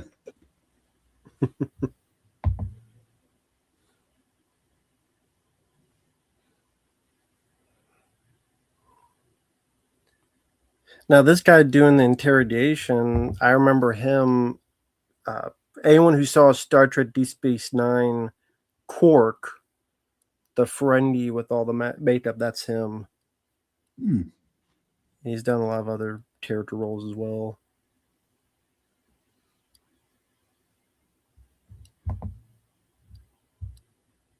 He looks like he probably not, but he looks like the little fucking rat guy from Arena. Do you remember that character? I vaguely remember reading. Yeah, that's a hell of That's a Yeah, that's a deep dive there, but Mhm. yeah. Deep cut. I swear to God, his face looks like the same fucking face, even with through the makeup and everything. Maybe it's I'll just his look that face. up. Yeah, wait for my phones. I will look that up. Little evil rat guy or whatever that helps the lead villain.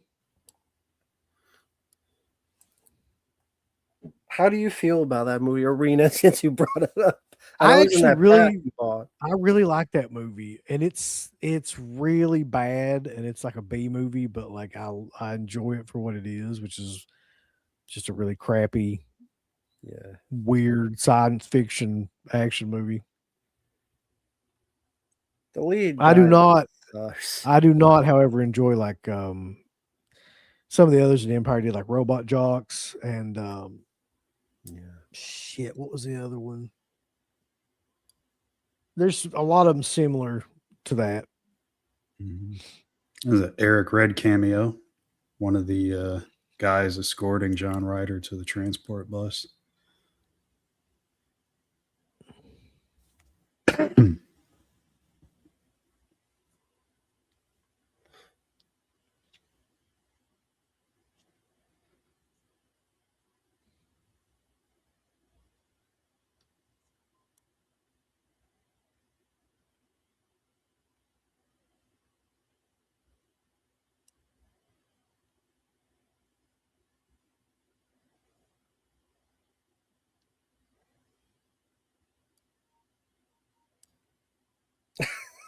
What the fuck? It is him.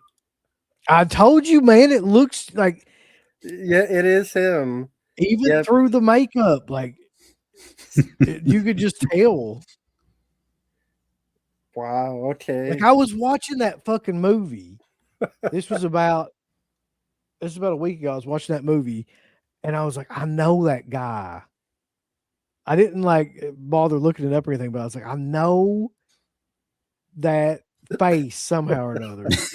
And then this fucking shit came on. I'm like, that's who it is. That's got to be who it is.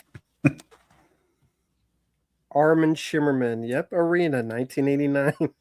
Yep, he's the little rat fuck in there. I can't remember his name, but he Yeah, helps like the Weasel. weasel. Yeah. You got it. Good job. Okay. That's an odd coincidence that I just watched that movie and this guy was in that movie.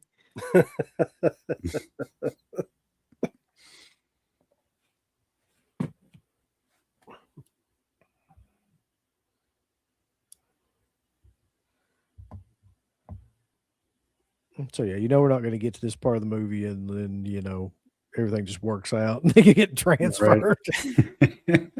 Yeah, it'll be fine.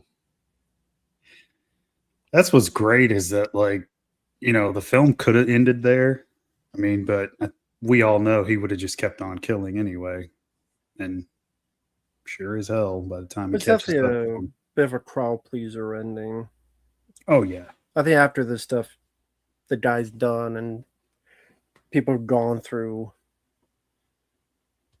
Nice to see that comeuppance. I'm surprised how fast the film went. We're almost at the end.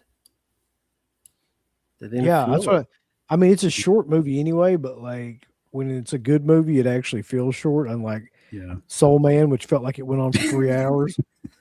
Yeah. I think Soul Man was a longer film. Well, they had a message. They needed to get that message in. That's right. Yeah, the Important. message. This black guy can't play basketball. That was the message. Yeah. Fucking movie, man. Odd.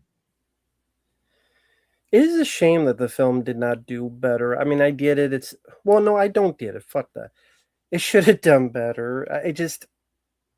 I don't get it either, to be honest. Like, it actually lost money, Yeah. which Mhm. I do not understand. But Sally, that is a consistent thing where you look back, even just the 80s alone, there's a lot of good movies that just for some reason the audience didn't check out or didn't get, or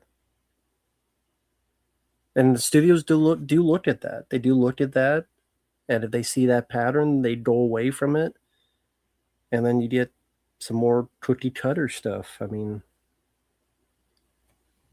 just how the business is.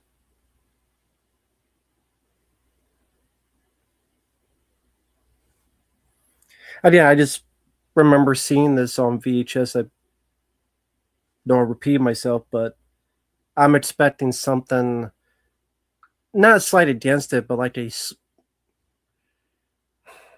graduation day, like just the slasher 80s film. And then I didn't think it'd be like this well made. And that was a nice surprise. Pleasant surprise. Like it's a real film compared like Graduation Day. Yeah. Sorry to Graduation Day fans. All two What of you you. picking up? Why the fuck you picking on graduation day? Just out of nowhere. Because it's kind of a shitty slasher film. For the same reason that I just brought up Arena out of nowhere, probably just happened to be like on your mind.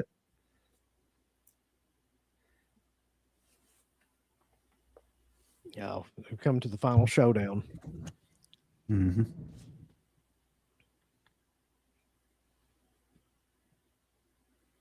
Now, when you first saw this, had you heard of the film, or was it just a blind watch? If you Blind watch for me. I have no idea because I was only like about 8 years old. Like I don't know, like if I'd heard of it. I don't think I would have. films like this didn't affect you when you were 8? Oh, it affected me. I still remember parts of this, like, Oh, you okay. know, from when I was a kid. Yeah. All those films affect you when you're a kid. You latch on to certain parts of them. Yeah. But I mean, I'm not a serial killer or anything, if that's what you mean.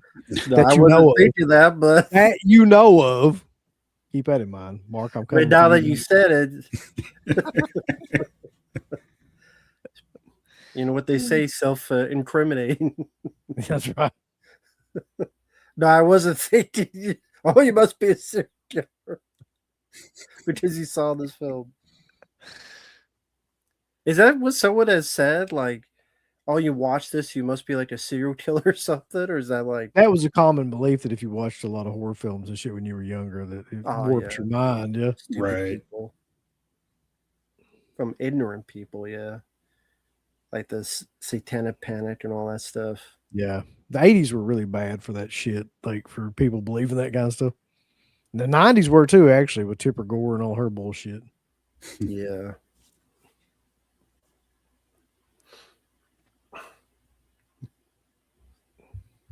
$12 gauge autoloader. Uzi 9mm. Sorry, got locked into that. That Spaz 12 shotgun. Mm. Can you one arm fire that? Like, is that even possible?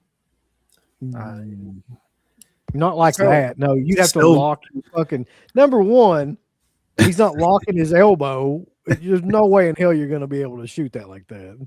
Silver Wings, I know you got one of those. Let me know in the chat. He's got a phased plasma rifle in the 40-watt range. Oh, he said, yes, you can. You can one arm fire that with the hook. Cool. It probably hurt though. Just the pushback. Hmm. But I don't think he cares. No, I don't think. Yeah.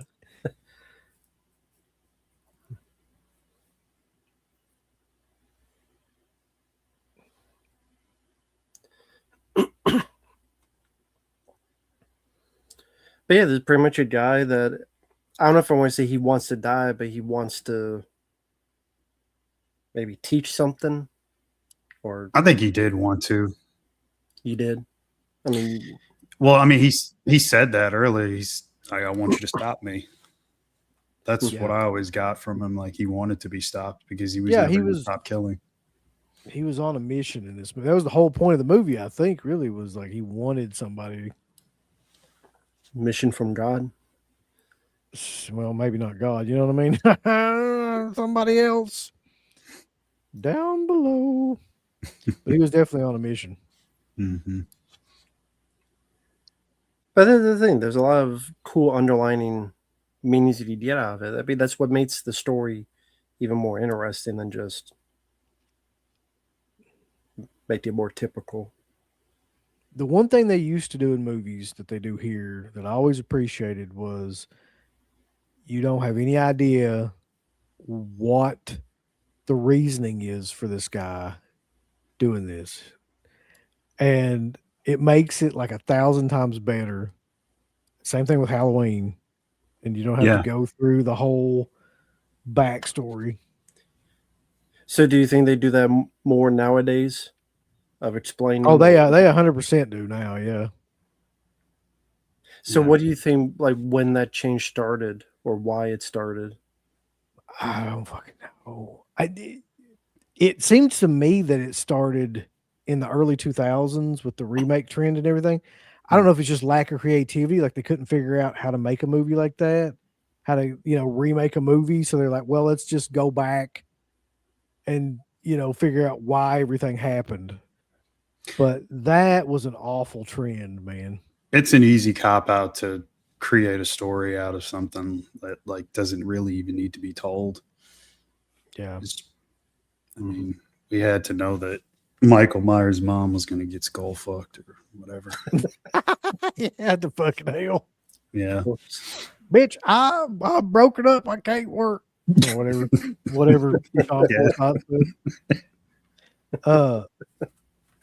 So yeah, like you were saying, though, in the original, the plan is that he just goes over and shoots him, but they had him actually stand up to show that I guess he was like a threat, and so it made it okay to shoot.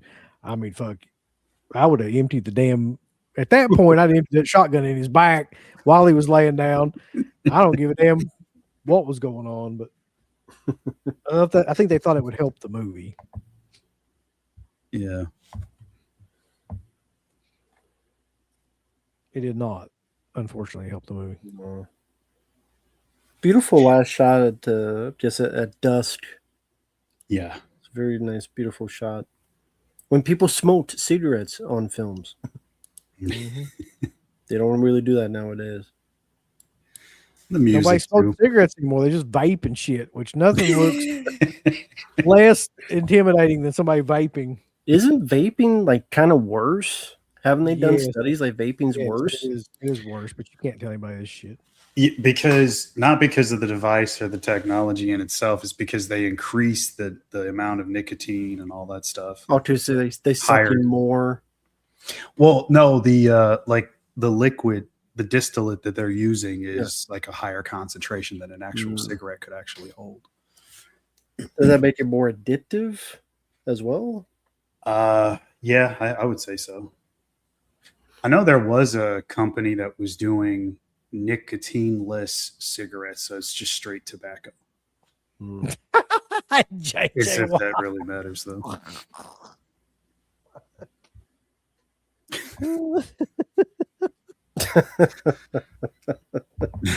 Oh God.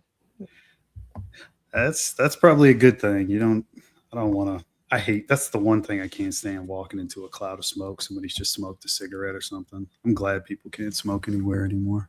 Imagine sitting on an airplane.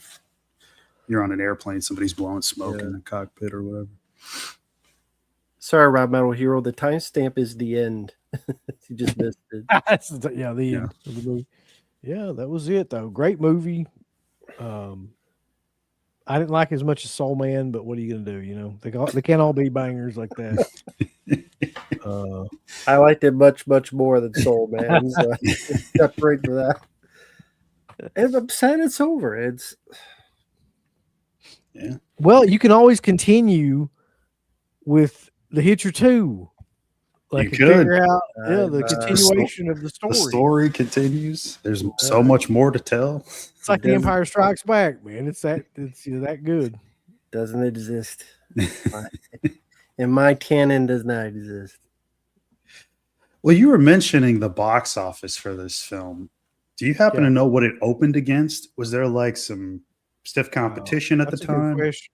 I can look it Maybe up that's in a minute. that's why it didn't do as well. I don't even know if it got any promotion. That could be a thing. And again, if they looked at the title, they thought it was just a slasher film, but then it opened at number 8. Oh man. So the top 7 was number 1, Down and Out in Beverly Hills. Oh shit! Is that the one with Nick Nolte in it? Yeah. Oh, okay. Number 2, Wildcats. That's with Goldie Hawn. On the football team. 3, The Color Purple, where Whoopi gets the shit kicked out of her. AKA Whoopi gets her ass whipped. Yeah. Number 4, The Delta Force. Great movie. Okay. Number 5, the hell is this? Murphy's Romance? I don't even know what this is. Mm-hmm. I vaguely remember. Sally Field. Yep. Number 6, Out of Africa. And number 7, FX. Huh. So weird list. 2.1 million. Number 8. Damn. And it made 5 million total. So I do want to say though, I'm not sure what we're doing next week yet. I'm assuming it'll probably just be a Q&A next week. We've done commentaries a couple of times now. We've done ratings, so we're probably just going to bullshit around and, talk about whatever comes up. But I do want to say there's a big announcement to be made while we still got a lot of people in here, and we haven't announced it yet on the main show. But this is breaking news right here, folks. Saturday the 14th in March, there is a Friday the 13th, but we're doing this on Saturday the 14th. We are going to be bringing on to the show Michael Felsher and Adam Marcus to promote the new Hearts of Darkness documentary from Jason Goes to Hell. So get hyped, because I know that you all both like this movie quite a bit. And I actually did pre-order the Blu-ray. Yeah. So Saturday the 14th, Hell Freezes Over. Jason Goes to Hell Freezes Over, that is. Get prepared for that one, boys. It's too damn expensive, but I did pre-order it. It was expensive, but I mean, it had a lot. It was limited, and it had a lot of extra features on the second disc. I do know that. So we're going to be talking about that, and with the director and old Slippy. So if you got any questions or anything like that you can send them into deadpit@gmail.com, and we'll see if we can get around to answering them. I just want to hear Adam Marcus shit on Sean Cunningham more. He might do that. Depending on how it goes. That's awesome. Yes, Matthew Hoare, please don't fucking start your shit when we get in there and start doing that. God, it'll be the last thing I need for you to do. The laser eyes. Yes, lazy eyes and laser eyes and whatever the hell else he says. Is it lazy or laser? He's saying lazy, but most people saying robot eyes. Okay. He's got a robot eye. But anyway, yeah, that's coming up. So, very cool. Yeah. But yeah, Rambo, what do you got coming up? What's going on? Long story short, just uploaded a bunch of reviews, including Terrifier 3, among others. And then coming up, I have quite a few videos. The Feeders trilogy. Those are requested. So Feeders 1, Feeders 2, Sleigh Bells, and Feeders 3, The Last Meal. Because there need to be 3 movies. Jesus God, wow. The Last Meal. The Last Meal. I also reviewed and will upload soon, maybe tomorrow, Flight Risk, the worst Mel Gibson directed film I've ever seen. Mm-hmm. That's the one with Mark Wahlberg with the bald head. Mm. Yeah, I That remember. film sucked ass. I couldn't believe Mel Gibson directed that. I'm like, are you shitting me? But no, he was not shitting me, and it sucked. Also, Bill and Ted's Excellent Adventure which still holds up, still a fun movie, and many others. So stay tuned for that. Carter says, I hope you got paid well. How about you, Mark? It's funny you mentioned Terrifier 3 because that was one of the videos that I was going to put up. It's a box set. Actually don't have it down here. It's upstairs. But that'll be the next thing that I put up tonight. So anybody that's curious, you could check that out and then go watch Rambo's review. I'm sure he loved it. I did not. I figured. The one thing that just, I won't bury the lead, but you kind of said it. Actually, Uncle Bill said this because I agree with him. There are times where gore is cool, but when you go on over and over again, and every scene is like a 10 gore scene, it does get desensitized. Yeah. And you're kind of like, okay, cool, I get it. Mm-hmm. Like everything can't be a 10 and go on for like rip the eyes out and rip the arms off. And if you notice, and this is why I think slasher movies from the 80s were so much better than shit that they have today, honestly. If you notice what they did in movies like in the 80s, Friday the 13th movies and other like slasher movies, you like would have two a or three couple good moments. Yeah, you'd have like a couple of just either off-screen kills or somebody gets strangled or drowned or just something, just like not really impressive. And then, littered in there somewhere else would be an awesome set piece and death scene.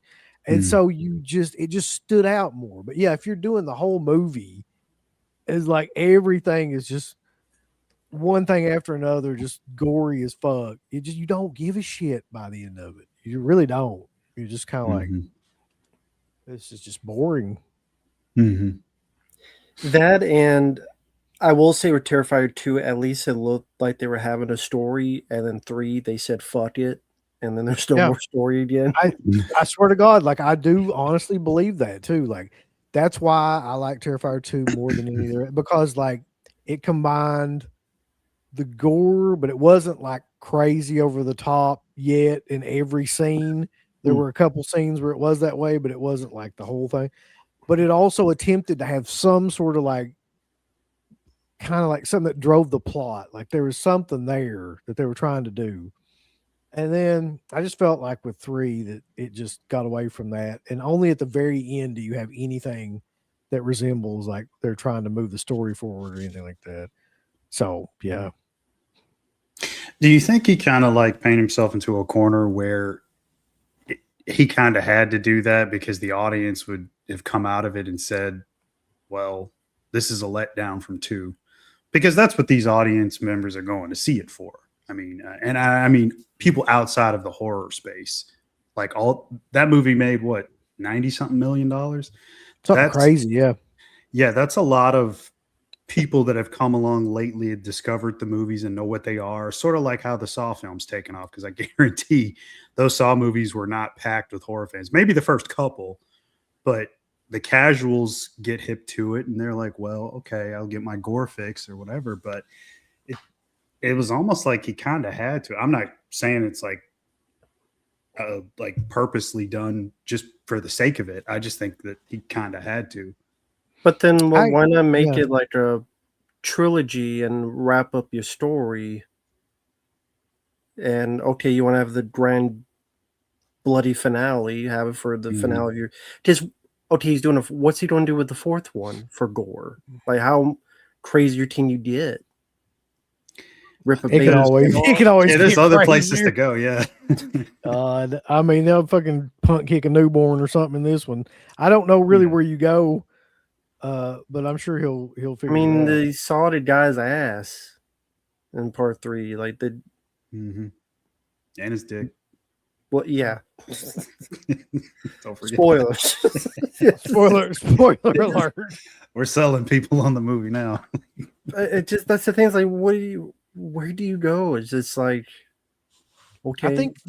I think you got a point though, Mark. I think that maybe he was kind of like a victim of his own success with that kind of shit. So he had to do the third one had to be maybe like so over the top in every scene. Otherwise, it would be like seen as a letdown from the second one. Yeah. Because really, at the end of the day, that's the only reason like a lot of newer generation people are going to see those movies. They don't give a fuck. They don't But care about they just want the gore scene. Yeah. But I'm sure people say that about kids in the 80s too, to be honest. True. Anyone see Good Luck, Have Fun, Don't Die? Not I've yet. heard of it. It looks interesting. It stars Sam Rockwell, who I like as an actor, and seems like a unique idea. I have not seen it though. Then the guy who did the Ring remake did it, Gore Verbinski. Yeah. And he has some interesting visuals. I mean, I haven't seen it yet. And J.J. Wild, I disagree. Fly Wrist was the opposite of fun. I haven't even heard of that movie, by the way. But look, J.J. Wild says, "Fuck you, Rambo." That's the most fun directed Mel Gibson movie ever. It is so fucking dumb. I mean, anyway, I won't get into it, but I thought it was a really fucking dumb movie. Well, J.J. Wild private messaged me and said, "You're wrong, dumbass." No. That may be true, but the film still fucking sucks, in my opinion. Too true, both could be true. Oh fuck! I don't give a shit on seeing it, but when does Scream 7 come out? Next weekend. Damn. Are you hyped? You gotta get hyped. Thankfully, I did not get requested it, so I don't have to see it. And you guys won't see it. Yeah, it ain't no way you're getting out of that. I'm sorry. I don't know. I mean, I've been lucky with something, so. People don't bother the shit out of you guys. Have you seen it yet? It's like, no. We're gonna have to go fucking see it. Like, I'm gonna have to see it at the theater. Yeah, I don't really honestly don't want to see it because I know exactly in my head what it's gonna be like, and I have no real interest in it at this point. But there's no way we're gonna get around it. Does that mean we'll get a review next Friday? Probably, yeah. Yeah. You don't have to see it. I apologize in advance.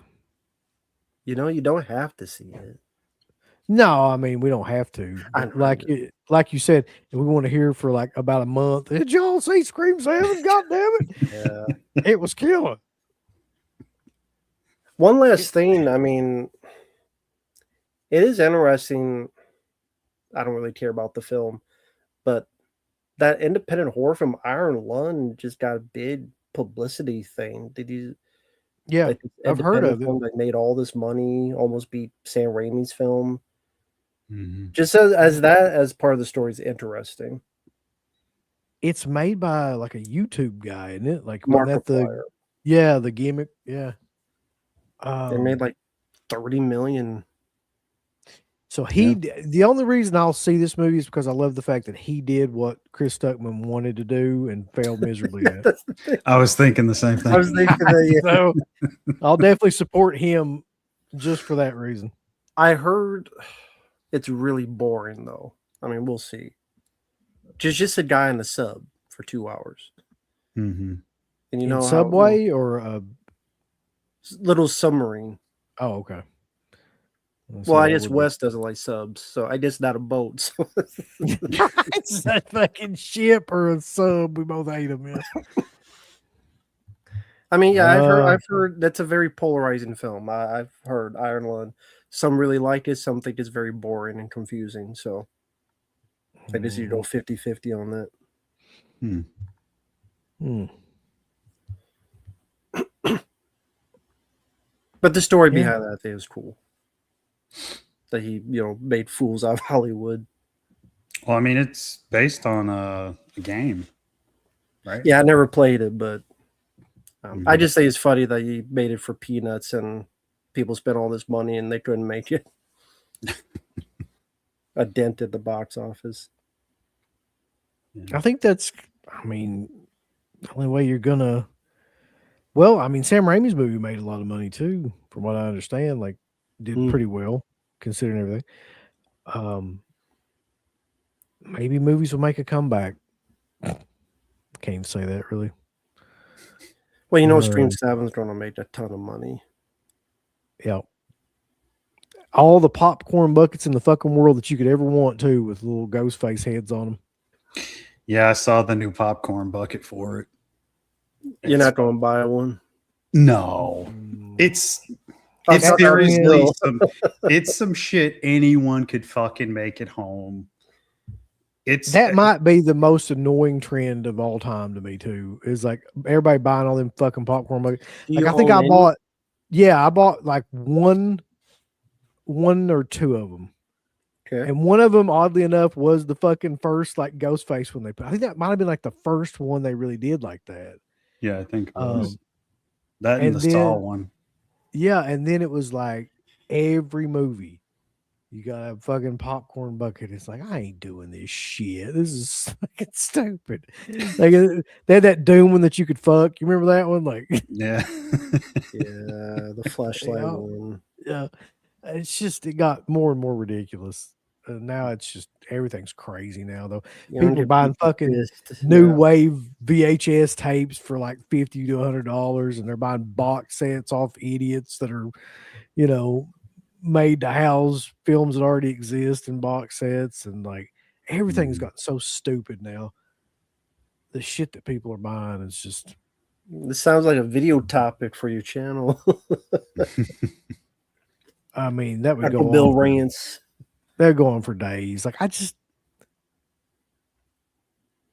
there's a couple of trends right now that drive me up the fucking wall, and one of them is the whole VHS thing. Not like buying VHS tape, just like old VHS tapes, because that's been around forever. But people making these new VHS tapes that are like, I don't know how they're even getting away with it, but they're making them, and you know they have the new art and shit on them, and then they're Mhm. selling them for like $50 to $60 On newer You- films.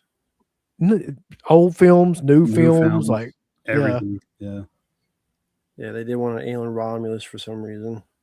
it's like, I can't stand stuff like that. I mean, and- hell, the Lionsgate got in on it too. I mean, they did the VHS tapes. yeah, Cabin I- Fever and American Psycho.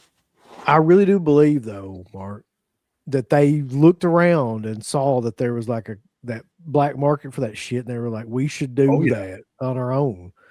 Oh yeah. And I think more companies will start doing it just to spite like a lot of these bootleggers. Mhm. But I don't know. That's a different topic for a different day, I guess. And the last thing that I promised, saw your video. I agree with you on the Anchor Bay stuff. Like they've done nothing. They have no Sadly. identity nowadays, Mm. and they seem lost. And I don't even know what do.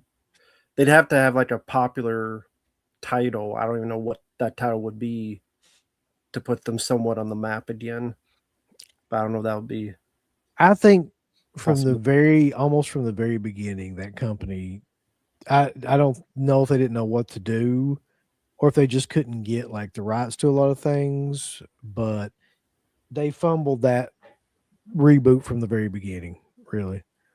And I respectfully disagree with Garrett. I don't think they started off strong because those titles, I don't either. no one gave a shit. I mean, I didn't see the Gunnar Hansen documentary to be good, but I heard no buzz about it. And I don't even know what the other one was. Abruptio. What's it Yeah. called? Abruptio. Fuck is that movie? It's puppets. Yeah, it's a puppet movie. It's not. I mean, Right. That's it. you can't take. They did exactly what I was hoping that they wouldn't do, which is they became like the Anchor Bay of the Stars period, not the Anchor Bay that everybody like wanted. Like, Right. I mean, it's really hard to make a dent in the space when, I mean, hell, they're one of the more recent companies to come around, coasting off past glory. I want them to do good things. It's not like I want to see any new company fail, but it's like you're picking newer films, and most newer films aren't great. And I don't know if they have the staff or the team to like comb through all the bullshit that's coming out or that's even up for release to be acquired. So it's, well, I don't know what saw they can do. your video. I saw that picture. I didn't know there was a King Kong documentary. I saw that cover you guys had with Yeah. just a regular gorilla because they didn't want to get sued, I guess. I'm like, that's a serious cover they put? Like, it's like those the zoo books kids had back in the day. Yeah, I'm like, this is the cover you have? You don't even have any like artwork? Like, that's lazy. That's just like a bad photo. yeah. Just an I up-close don't. gorilla. I honest to God don't know what's going on with that company right now. Like, it just seems like they're making like really, really bad decisions in terms of the packaging, the marketing, the films they're acquiring, like everything. Like, it's just anything any decision you could make that would be against what Anchor Bay actually was, and then trying to, I don't know what, just stay afloat maybe at this point. Like, it won't be long. There's no way. There's no way, man. Think they're Unless going belly up? Oh yeah, unless they do something like drastic and change, like bring some new people in or change the whole fucking thing around. They're done. It's been done for a while, honestly. They're just If they, dead. it'll never happen because the guy's an asshole.